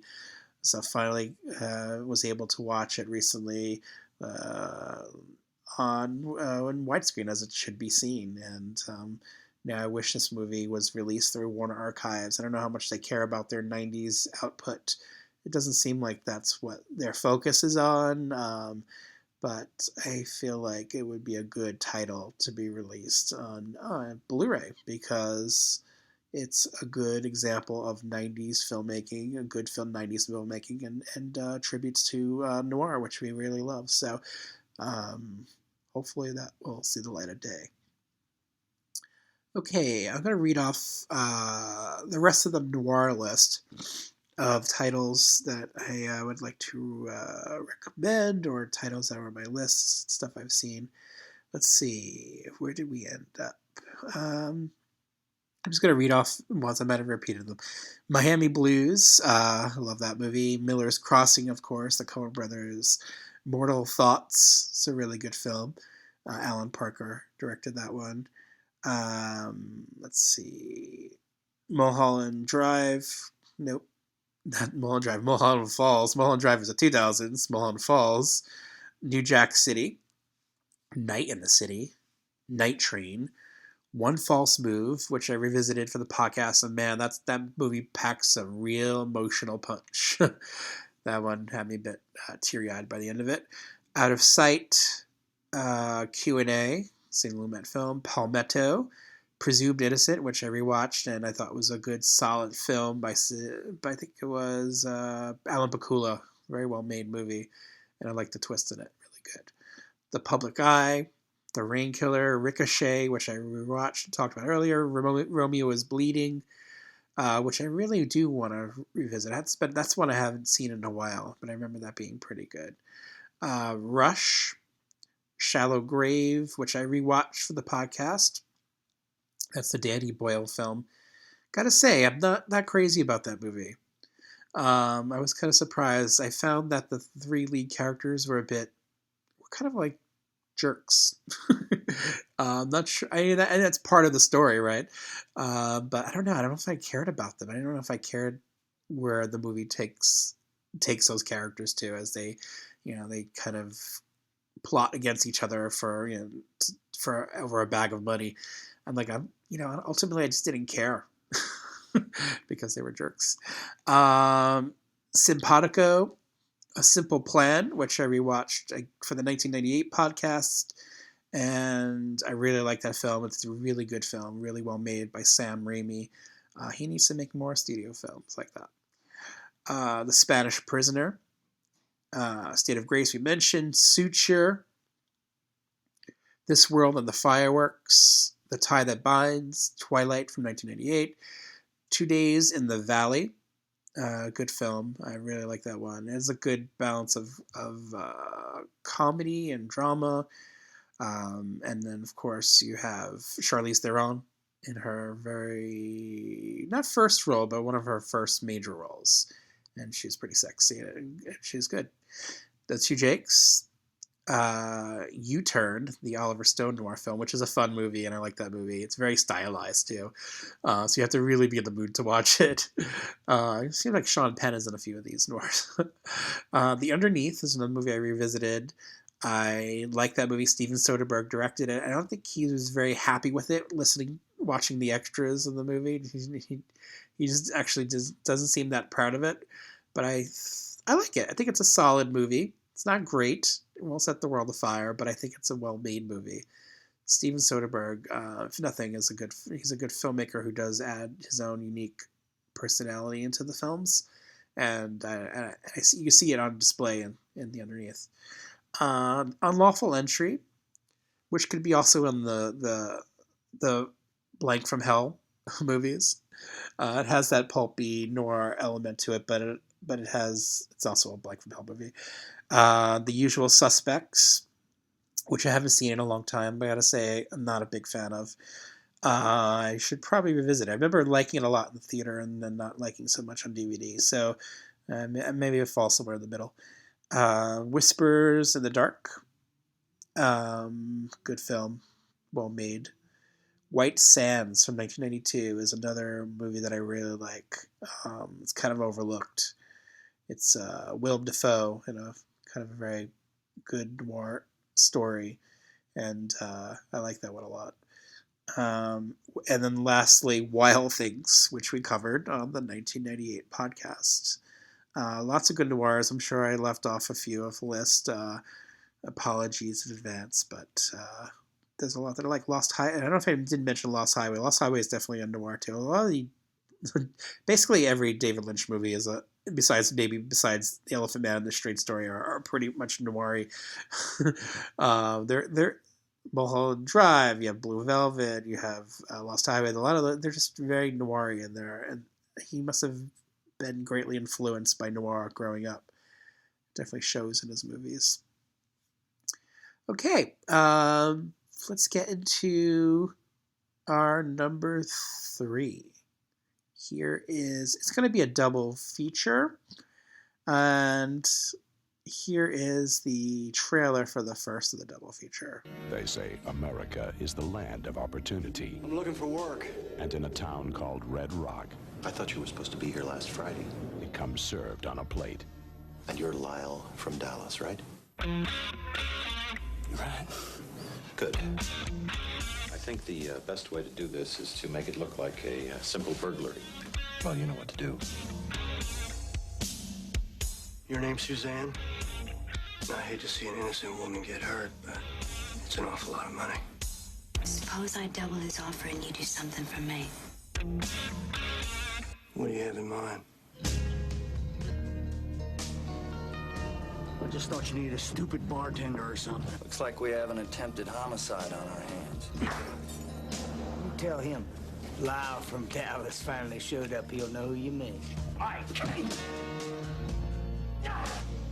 Looks like the only thing you didn't lie about is your marriage. Marriage is just a state of mind. Not in Texas. We're not in Texas. You're one lucky son of a bitch. I know.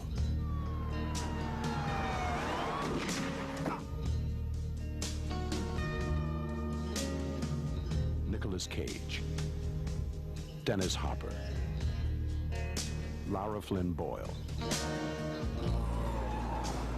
You think you're real hot shit, don't you, Mike? Ah! Choose life. Red Rock West.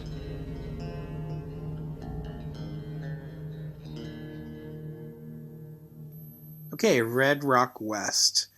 This is the John Dahl film. He was already coming off of another film noir at this point. He had done Kill Me Again in the late 80s and in 1993, although I saw this in 94 when it came out in New York City, Red Rock West. And I was like, okay, I knew Nicolas Cage was in it. Let's give a freaking Nicolas Cage podcast today. He was in it, and Lara Flynn Boyle from Twin Peaks was in it, and the Temp. I knew that's what I knew her from those two movies, and Wayne's World, of course, and Dennis Hopper. And it was going to be a guy who's like this almost drifter-like character who stumbles upon a couple who who basically want to kill each other, and he gets involved in it. And J.T. Walsh is Lara Flynn Boyle's husband, and Dennis Hopper is his hitman that gets involved in the story. It's a very, very noir. It's steeped in this movie is very steeped in noir and neo-noir, and John Dahl, who we may be talking about soon again on this podcast, is really good at this genre. I mean, this is like his bread and butter, I would say, and it's really well done. And Red Rock West has some good surprises in it, and it's kind of unrelenting in its noirness. It has all the conventions you would see in a noir, but then it really takes them to new levels. And this is one that really, when I saw in the theater in 1994, I think, where did I see it? I saw it at the Cinema Village, I want to say. Yeah, Cinema Village came out April 8th of 94. And this is when I was going into the city and seeing like these independent films and these small little releases. I would look in the newspaper and I'm like, what's playing? That's what people did back then, look in newspapers. And I would say, oh, wow, Red Rock West looks great. Any reason to see Nicolas Cage and Lara Flynn Boyle and Dennis Hopper in a movie, especially a movie together, it was a good reason to go to the movies. And so I hopped on the train, went into the city, saw Red Rock West, and was completely surprised by it and thought it was really, really good, really well made. And I'm not sure if I had seen Kill Me Again. I might have seen it. I can't remember. I'm sure I did see it. I just didn't penetrate as much. Val Kilmer was in that one. It was on VH. I might have seen it when it was a new release on VHS in 1990, and so I just didn't pay as much attention to that its noir stylings as much as this one. I think this one was really fully stylized and fully enriched in that genre, and I was in love. I thought it was really good, and you know what? It's really held up over the years. I think it's still as good as I remember it being when revisiting it over the years and recently again. It's not available on. It was available DVD only here.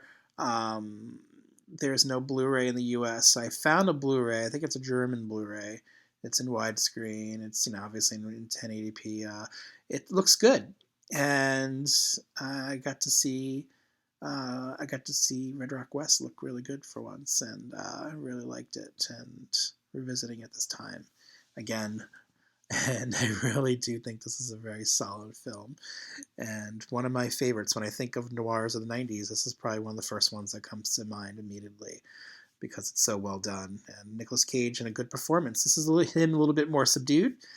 He's playing almost an everyman, drifter type character, who's someone you kind of can see yourself in his shoes.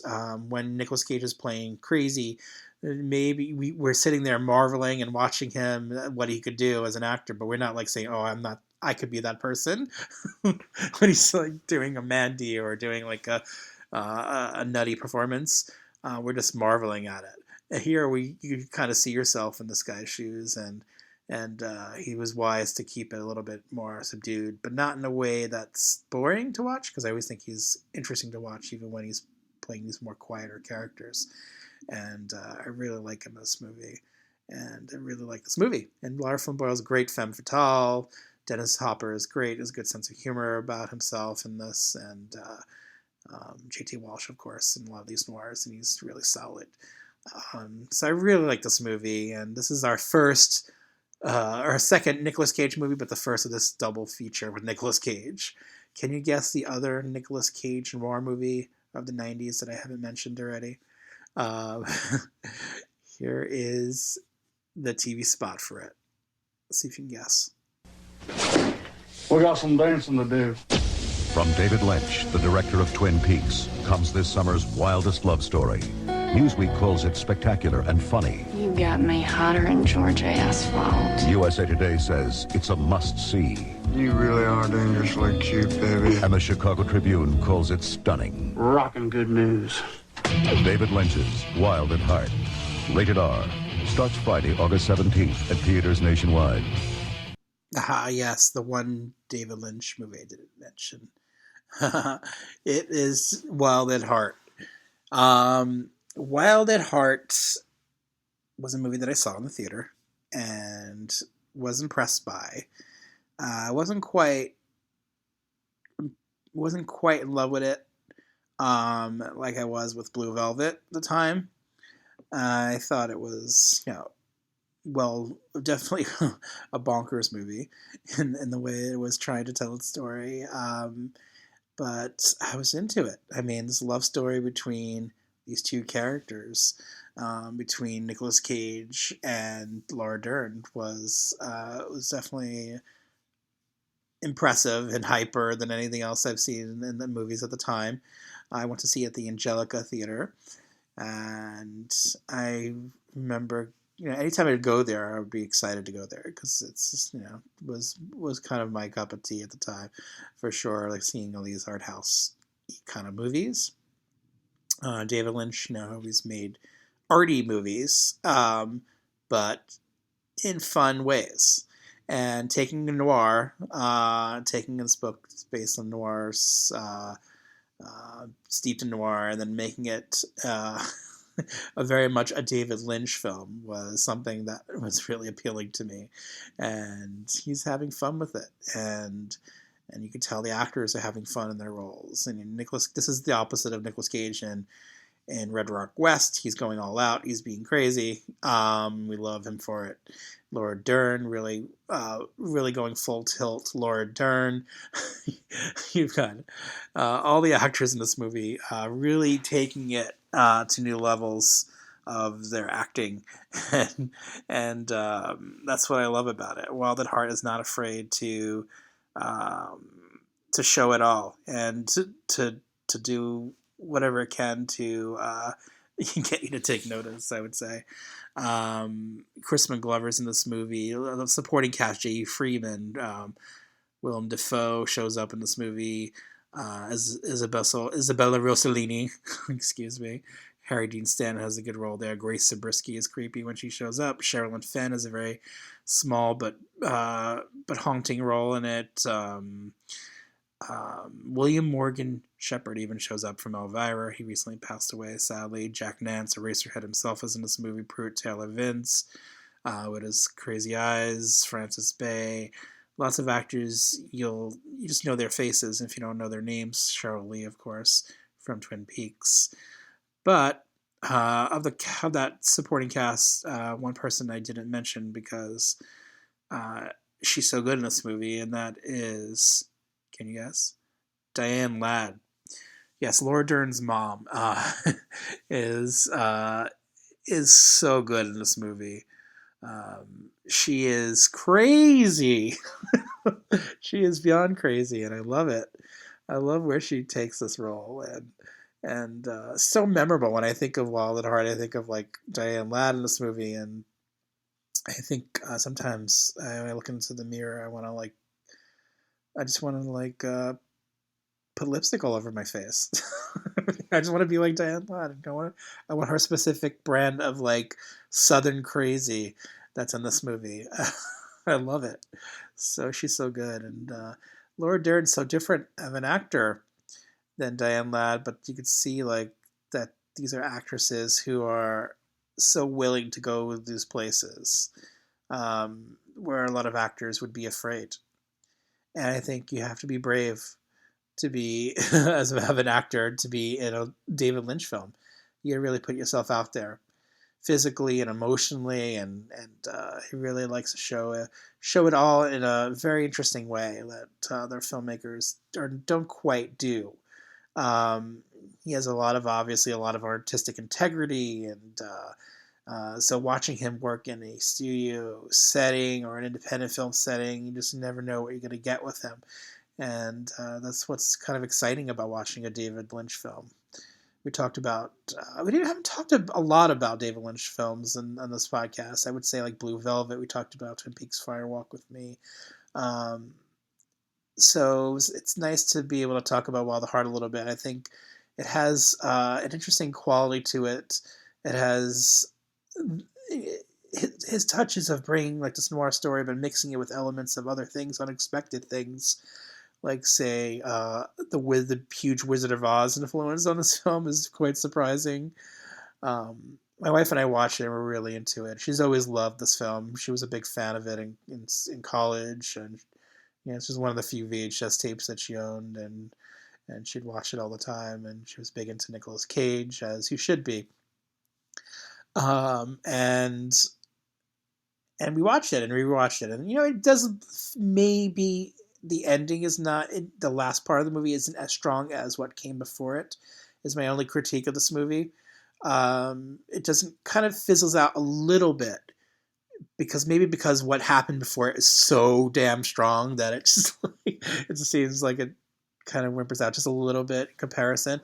But that's the only real negativity I would associate with Wild at Heart. Otherwise, I think it's a very imaginative and creative film by the force that is David Lynch, and what he's able to bring to the screen.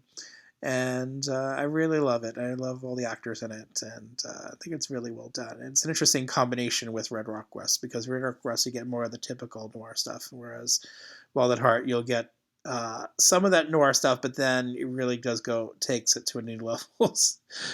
It's its own thing, its own beast. And so that's very true of most David Lynch films. They're just their own beast. You can't really compare them too much to other things. You can probably compare, like, say, Lost Highway to Mulholland, like Mulholland Drive and Lost Highway. You can see the similarity. To me, Mulholland Drive is the better version of Lost Highway.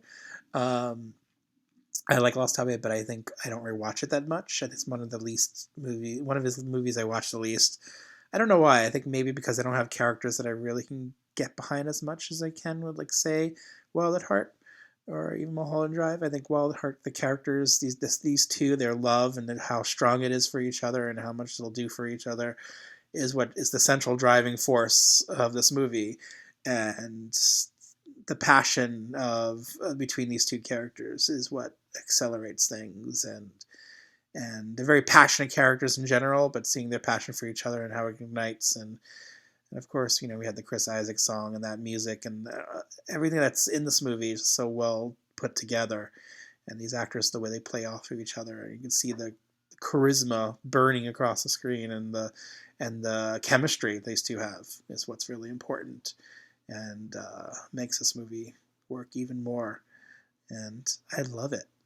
Wild at Heart, Red Rock West, Nicolas Cage, you do great in these films. Love it. And let's get to my number 2, which has a huge connection to one of our films here. You still a lawyer, Frank? Yeah, still a self-serving bitch. Friend needs advice. I'll set it up for you. Husband and wife do a one-time drug deal. Only the wife decides the new house would be happier without the husband. Bridget! She's anxious to start spending. The husband is entitled to half of whatever you buy with that cash. For how long? Well, as long as it takes to finalize the divorce. Called 3 times since he got the paperwork, something about a loan shark in his thumb. $100 grand that we borrowed is $150 now, and he wants it. I'll pay off the shark. Give me a divorce, we'll be even. You get anything? She's in cow country. The first seduction was fast. You have your own place? Yes. Do you have indoor plumbing? Yes, I have indoor plumbing, I have electricity, and I have a name. No names. It was easy. You're different than the others, Mike. I feel like, maybe I could love you. But the last seduction What type of list are we trying to make? Cheating husband list. was murder. This guy in New York. 10 million payoff to the widow if he dies of an unnatural death. She's willing to give us a third. You're talking about murder. You, me, $3 million. The only loser in the whole deal is a wife-beating old bastard. You're crazy. I'm out of here, Mike. You have a way of making a woman feel like a one-way train ticket. I'll do it. I'll kill the bastard. You're up for this, right? If you find her, I'll be glad to separate her from the cash. She's here. She's in New York. Let's go for a little drive. Where does this end with you? What the hell are you doing? Linda Fiorentino, Peter Berg, and Bill Pullman in a film by John Dahl, The Last Seduction.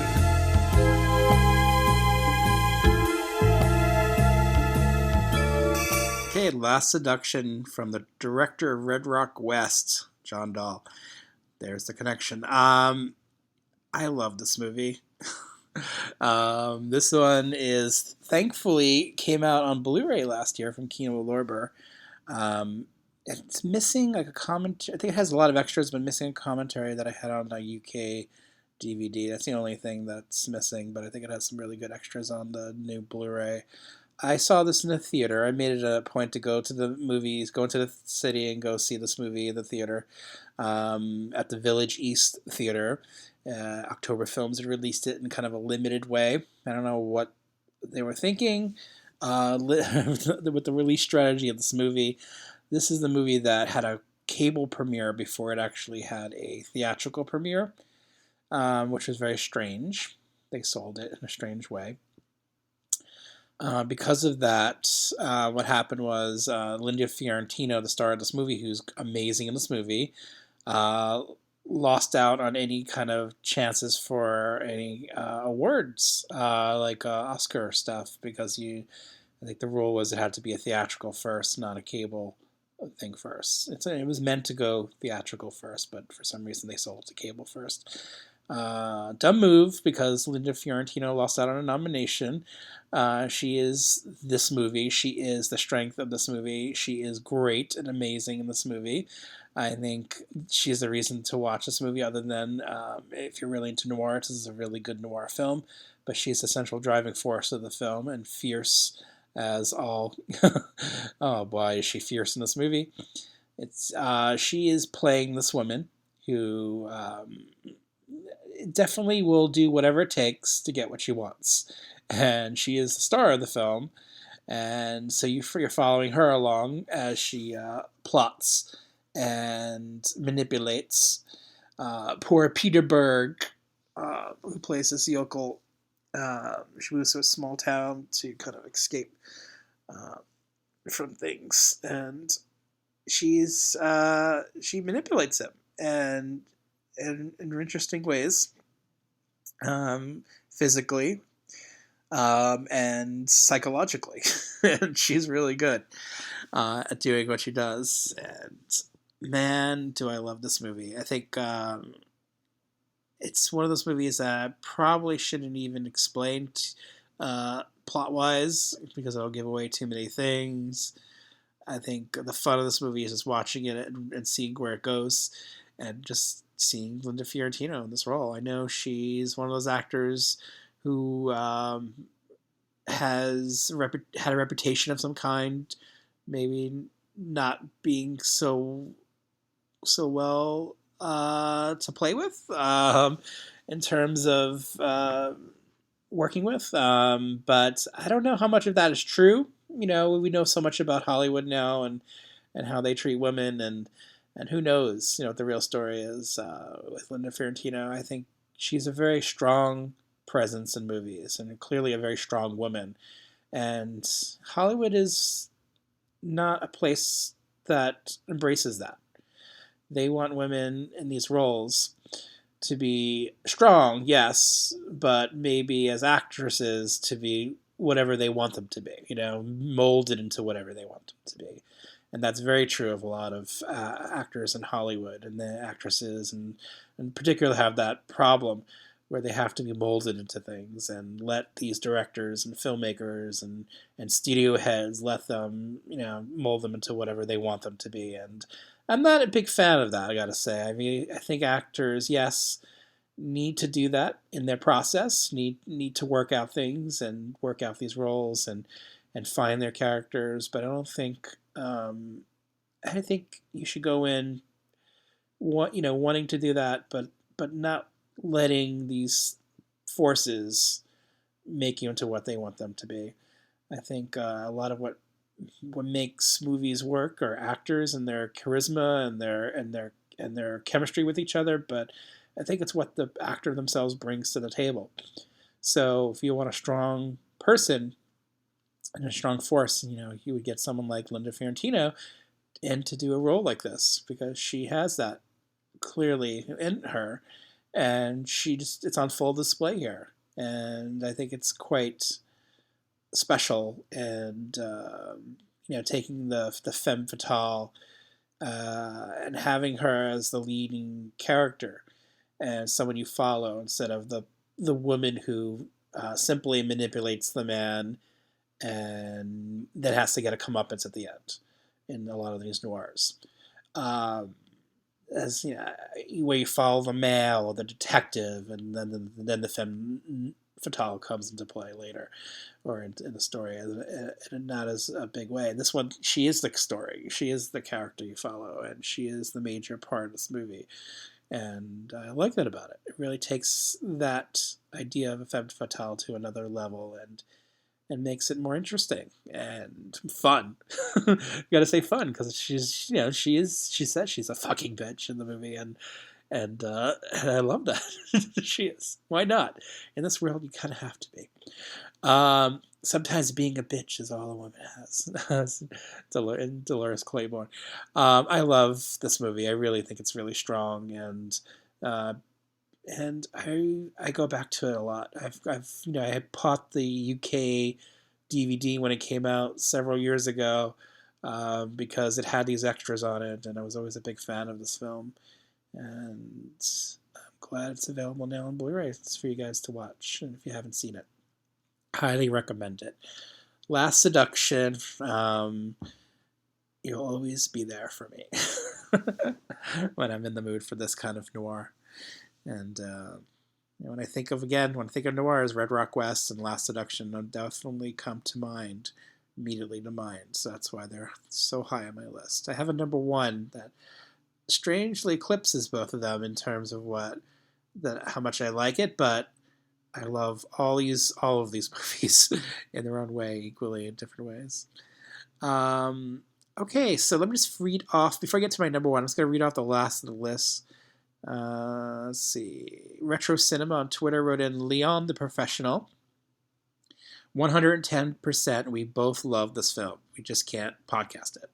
Gidget Von LaRue on Twitter also throw in The Last Seduction. Love that movie too. Joseph Henson of The Hysteria Continues. Shattered from 1991 is the perfect noir. Preposterous, misty, melodramatic with a knockout ending. It's a personal favorite.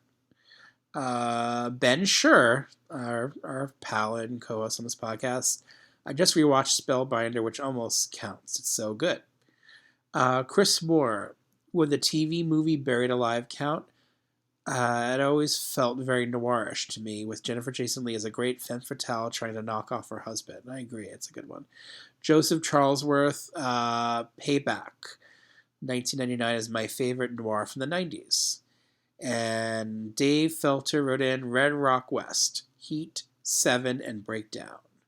And finally, our last list, Quentin Dunn wrote in number 5, Bad Influence. Number 4, Deep Cover. Number 3, Miller's Crossing. Number 2, Internal Affairs. Number 1, Heart of Midnight, starring Jennifer Jason Leigh and Peter Coyote. Okay, this is a pretty big cheat considering it was released in November of 1988. Whatever. It's still an underrated gem of the genre, so I'm shamelessly using this list to bring it some attention. Attention, all retro movie lovers. Check out Heart of Midnight. How dare you cheat, Quentin, and put an 80s movie on our list. Thank you so much, Quentin, for putting it here, because it is a good film. And I know Ben Schur, of course, is a fan of Heart of Midnight. We call Jennifer Jason Leigh Little Miss Heart of Midnight because of Heart of Midnight. Thank you, everyone who wrote in a list.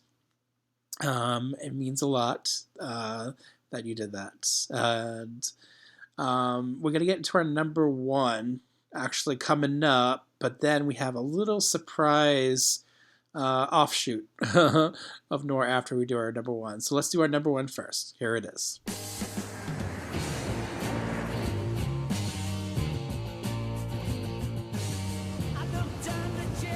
My name's Wilson.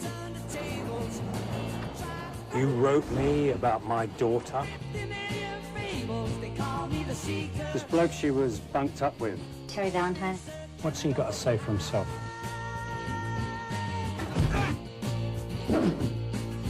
You tell him! You tell him I'm coming! Tell him I'm coming! Jenny never told you about her dad. What dad? One was in prison for 9 years. He was released last month. As long as nobody can connect anything to me.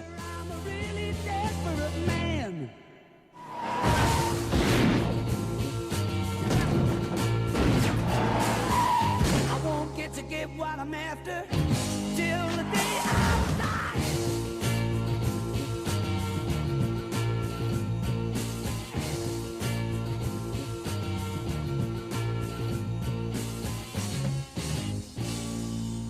Okay, that's The Limey, Steven Soderbergh's The Limey, which I am a huge fan of. I love this movie. I think it's so good. This is a movie I saw at the Angelica as well, where I saw Wild at Heart. That came out. Wild at Heart came out in 1990. This came out at the end of the 90s. I feel like a lot of noirs I like are like the beginning to middle of 90s. This is one of the rare ones that I liked in the late 90s, and I love this movie. It's so good. It's Terrence Stamp playing this character who will stop at nothing to find out what happened to his daughter who died mysteriously, and he has a target. It is the man she was living with, played by Peter Fonda. And he's this hotshot record executive type, former hippie, groovy guy who loved the 60s and still thinks he's living in the 60s to some degree, but of course became a corporate sellout and now he's very rich. And it traces how Terrence Stamp, how he finds out what happened to her. Really, it's very simple. The very simply put noir film, noir plot. But the movie is anything but simple because Steven Soderbergh injects so much personality and interesting things into it that makes it completely special. It's the music that he adds. It's the way it's edited. It's pretty much a non-linear structure to it, but not in a way that's like overly. It's not annoying in any way, like some films can be. It's done in a completely interesting way that makes the movie even better. He's often Soderbergh, like Peter Hyams, like to shoot the movies himself, serve as a DP and editor. And you can really sense that in a movie like The Limey. It really is like someone's vision across the screen, like someone playing with technique and how you can manipulate film and make things even better. in the editing process, and you can definitely show that here with a movie like The Limey. It's on full display here, and how a filmmaker can really own a film and really inject their personality into it. And I love that about Soderbergh's films, and to this day he does that. And there's some films where he'll go in like an Ocean's 11 or something and just like do a good job, whatever, but maybe not quite put his stamp as much.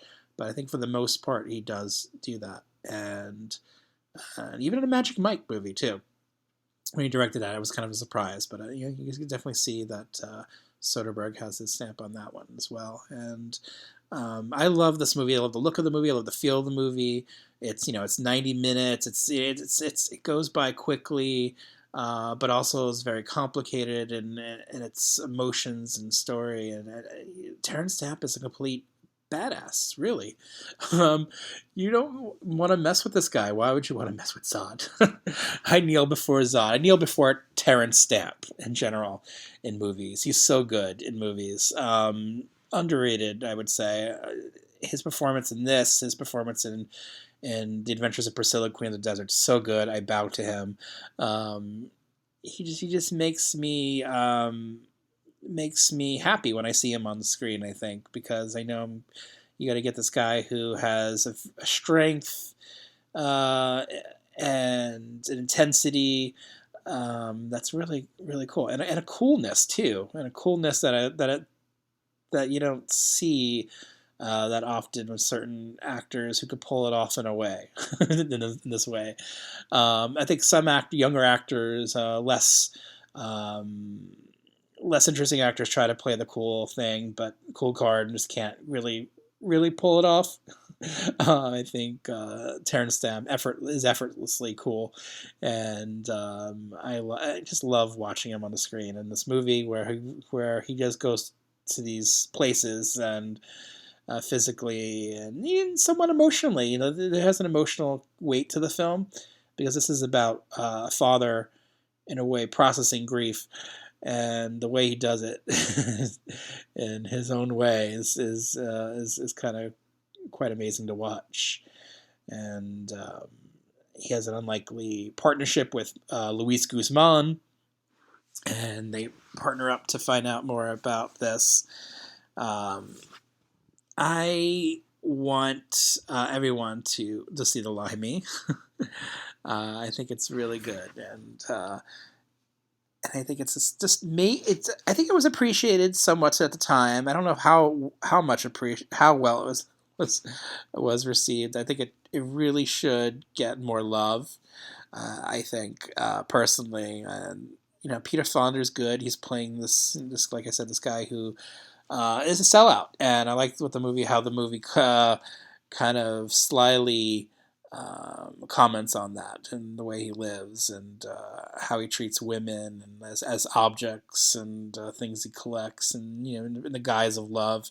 And Leslie Ann Warren is in this movie. I love Leslie Ann Warren. She has a nice little role there. Barry Newman plays one of his Peter Fonda's henchmen. He's good. He gets to drive and race a car, which he's done in movies before, like Vanishing Point.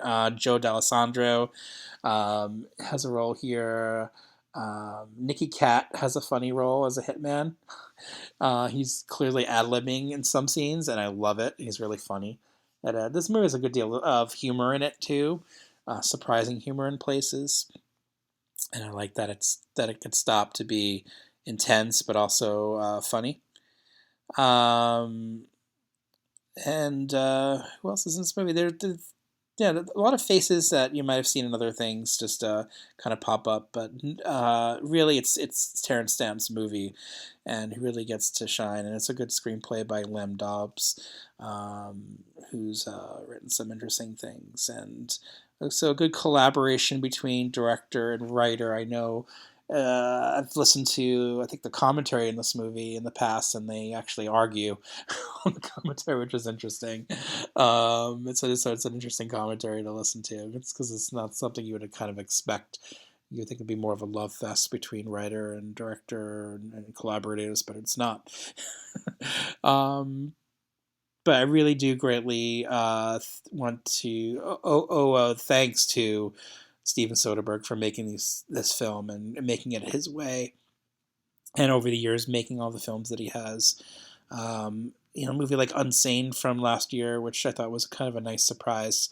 I thought was really good, and Logan Lucky, and he's been doing some really good work over these past few years. But I feel like The Limey, which is now 20 years old, could use a little more love and appreciation. I ranked it really high here because it really sticks with me, this movie. I think about it a lot. I think about some of the things that Terrence Stamp says in the film, and just his character just really is one of the great characters of 90s films. I just don't think maybe people are talking about it in that way. But I've heard some love expressed in this film, which is great. I just would like more people to talk about it and love it, appreciate it. It's only on DVD. It was released through Artisan on DVD. Sadly, could use a Blu-ray for sure. It didn't do so well at the box office. Made $3 million. It played mostly art houses. That's why I think Artisan was a fledgling studio at the time, and since they were acquired, they've since been acquired by Lionsgate and really served as the foundation of Lionsgate. And now Lionsgate is its own beast. All right, so that's my top 10.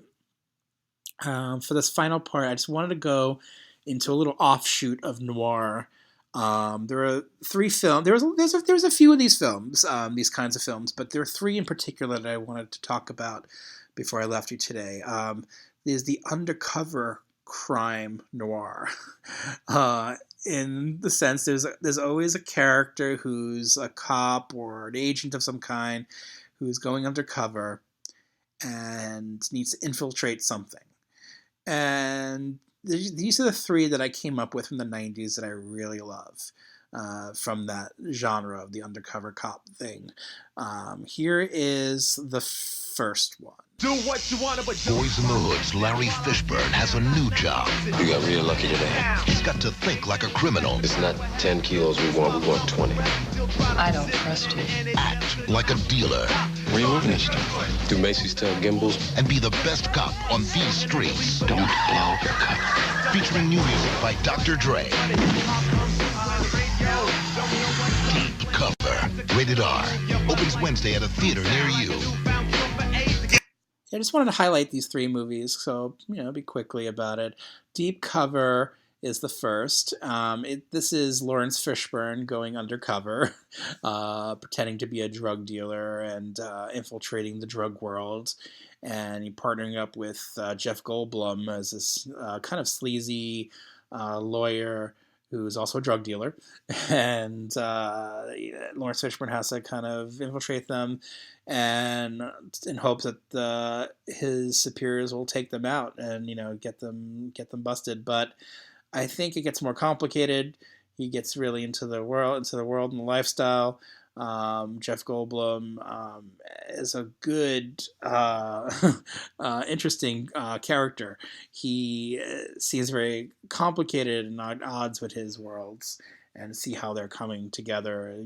He must have been a decent person at some point, and this movie, you kind of witness his transformation into this more ruthless person. And it's really interesting to watch. And Lawrence Fishburne is really good. A good character to follow. I think he's really good here in one of his early leading roles. Bill Duke directed this movie. Good director. I think this is a very stylish film. It has a lot of interesting qualities to it, and camera angles and editing techniques, fun swipes and stuff like that. It was written by Michael Tolkien, who wrote one of my favorite movies, The Rapture. And I think most people know him for a screenplay for The Player. I think he's a good writer. New Line had released this one in theaters, and I liked it. I remember liking it when it first came out. I saw it at the Fort Wayne Theater. I saw it actually as a double feature with White Men Can't Jump, and I liked it, but I didn't really follow it much over the years. I don't know why. I never bought it on DVD until recently, And so I got to rewatch. So I haven't really rewatched it much over the years, and so I rewatched recently for the podcast and bought the DVD cheaply online, and I'm glad I did because I really dug it, and I think it's a really well-made movie, and I think Bill Duke's a good director as well as an actor and presence, the screen presence. He could have made more movies like this. I think he does TV now mostly, but I thought he was a good director, and he had a very varied career, which is interesting. But in the other undercover cop or undercover agent of some kind sweepstakes, I think Deep Cover is one of the better ones. And I really dig it. Here is the next one. The Boz. He's an undercover cop with his own way of turning up the heat. Just picked up the wrong passenger, buddy! And when he decides to chill out, he's stone cold. And then some. Brian Bosworth. Stone Cold. Rated R. Starts Friday at select theaters. Here we go. It's Stone Cold. I love Stone Cold. I love these undercover movies. It's a subgenre of noir that really entertains me, and I like the places it goes to. Here we're in like action movie territory with Stone Cold because you have the Boz at the lead, and the Boz is, you put the Boz in a movie, and this is like his first real movie. He's got to kick some serious ass, and he does so in this one, playing this Alabama cop who the FBI makes him go into undercover to infiltrate this biker gang, and all the crazy dealings with this biker gang is doing. Of course, biker gangs in movies, they're always like really bad guys. They're either racist or drug dealers. So maybe not portraying all biker gangs are not like that, but maybe not portraying them in the best light. But they're pretty crazy in this movie. They're led by Lance Henriksen, and pretty lawless gang. Lance Henriksen's number one really is William Forsythe, and he's a pretty bad guy and immediately suspicious of the Boz. When the Boz joins your biker gang, something's up. He's different. He's not the usual biker guy, right? First off, the biggest telling of a guy, maybe possibly a cop or something, is infiltrating your biker gang. He looks like the Boz. He doesn't have any tattoos at all. So clearly a guy who's never been in prison. And he's just his own thing, and doesn't seem like a biker, but he's tough, and he gets tested by this biker gang a lot in this movie, and I like that. It's like the places it goes to. I think these undercover movies, there's always a scene or two scenes or whatever where they're being tested by the bad guys to see if they're actually a cop or not, or see what kind of man they are. And I love that. I love the places it goes to with that. And Stone Cold really has some fun with it. The Boz is a fun character. I mean, you meet this guy. He has like a pet Komodo dragon that he feeds disgusting food to. It's just a fun movie. It really is. It's like kind of, slight in terms of there's no dramatic weight in this movie at all. It's really just quite silly. But that's what, it doesn't matter. You just turn your brain off and enjoy, right? Craig Baxley directed it. He was like a stuntman, and he made some fun. He did stunts for like movies like Predator and so on, and he directed some fun movies like this and Action Jackson and I Come in Peace, all fun movies. But I think Stone Cold is the one of those that doesn't get mentioned as much anymore. I think it really is pedal to the metal fun and action, and I just love these kinds of movies, really. And this one is the one that really sticks out to me as being the most fun in a way, because it just is so crazy. I love it. Here is the last one. Adios, amigo! Only one man is crazy enough to pull a stunt like this.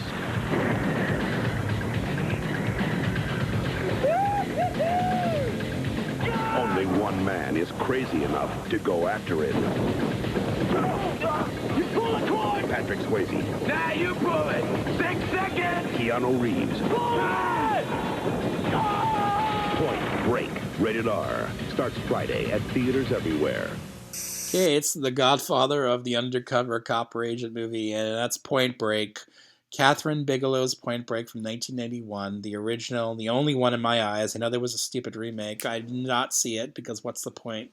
Why do you need a remake of Point Break? There was another remake of Point Break called Fast and the Furious, if I remember correctly. That's how that series started. The Fast and the Furious was basically a clone of Point Break, but with cars. In this one, Point Break, Keanu Reeves, the FBI agent who has to infiltrate a band of bank robbers led by Patrick Swayze, is to me the best example of this kind of movie. It's fun. It's super fun. It's exciting. It's tense. It's well directed. Really, really well directed by Catherine Bigelow. Really well made film. Lots of care and effort put into this film. The actors are great and charming and well performed. I think Keanu Reeves is makes a great pair with Patrick Swayze. I think much has been said about their characters and their relationship and how like the actors could have kind of like swap roles a little bit. Like you would say that Keanu Reeves would have been the more mystical kind of one and the long hair, whereas Patrick Swayze would have been the more clean-cut FBI agent. But I don't know. I think they fit their roles really well in this movie. There are some reversals in characters and how some characters change a bit over the course of the movie, and the movie comments on that. It's a very well-made and well-written movie, surprisingly for an action movie, but it has its roots, like all three of these movies, in noir. I love that, and I love these 90s interpretations of noir and just the idea of going undercover and you're going in these dark places. You're putting yourself in these circumstances where you can easily meet your demise, and that's scary. But the others maybe not portray it as well as this movie does. I think this movie you really get put into Keanu Reeves' shoes and the way it's directed, and Catherine Bigelow has a good eye for that, and how the action is so visceral. And like, for example, there's a scene in this movie where there's a chase sequence where Keanu is chasing Patrick Swayze, and they go through all these. It goes to all these crazy places with the chase, and it just you just really feel like you're on foot running with them. The way the camera informs all of the story, and the way that it informs that scene and that particular set piece. I really think Catherine Bigelow is a great director of action, and she's definitely had, her due with Oscars and people taking note of that. And I don't know. For me, I go back to Point Break because I think that's her best movie. It really is so well made. And just like the perfect example of a good studio movie and a good director and good actors and how they all can come together and make something really fun and special and really entertaining. And that's what I want out of these kinds of movies, right? I want to be entertained. Ultimately, we all want to be entertained. And Point Break really does that for me. And all of these movies that we spoke about today entertain me and excite me in different ways. And I like the performances. I like the ideas that some of these movies go into. I like that you could have a noir, but then have someone like David Lynch or John Dahl, someone with a really strong point of view, and put themselves into those movies, like Steven Soderbergh did with The Limey, and then have just fun, solid filmmaking. All right. That's our list, and I'm glad you stuck it out with us and had a good time with it. And hopefully we could talk about more things. I'll have a guest on for the next episode, and we'll talk about more genres that we like and more films that that we truly love. And thank you for supporting the show on Patreon. Again, Retro Movie Love patreon.com/Retro Movie Love. You could donate there, contribute to the podcast, keep us going. You could rate and review us on iTunes. That's still a thing. That still helps all podcasts if you do that. And you can follow us on Facebook. Retro Movie Love and Cinema de Meep have Facebook pages and Twitter pages, and Cinema de Meep on Instagram. Follow us anywhere you want. And thank you again for joining me on this little journey through noir, and I really appreciate it. And I hope to be back soon talking about some more fun movies. And I get to watch more movies, the most important part. Thank you again, guys. It's been a lot of fun. Ciao for now.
Provide me with an opportunity to prove my love to my girl, or you're gonna save yourself some trouble.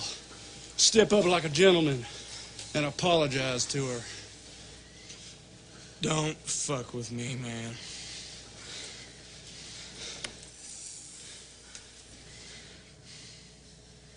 Look like a clown in that stupid jacket. This is a snakeskin jacket. And for me, it's a symbol of my individuality and my belief in personal freedom. Well, if that's the game, I gotta say please. Yes, it helps. You're not from around here. Fuck off.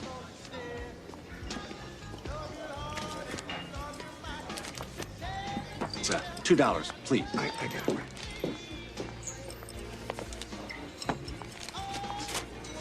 Thanks, Mike. I took care of that for you. Thank you can also be very effective. Could you leave? Please. Well, I haven't finished charming you yet.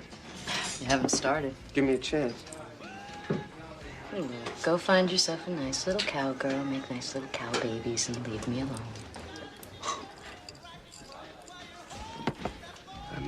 I'm hung like a horse. Think about it.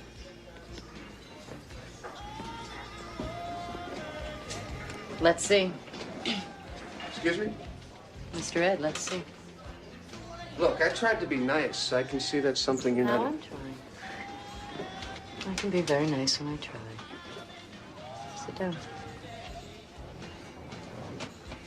Okay. Maybe we just got off to a bad start. I know Ray's put plenty of people in a... What are you doing? I believe what we're looking for is a certain horse-like quality. You serious? Yeah. I'll never buy anything sight unseen. Uh-huh. That's a good policy.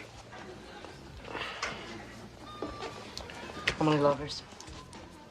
What, do I get extra credit points for experience? How many lovers?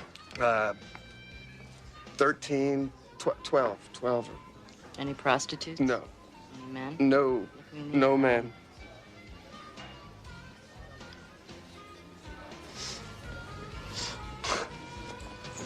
Am I approved? Medically.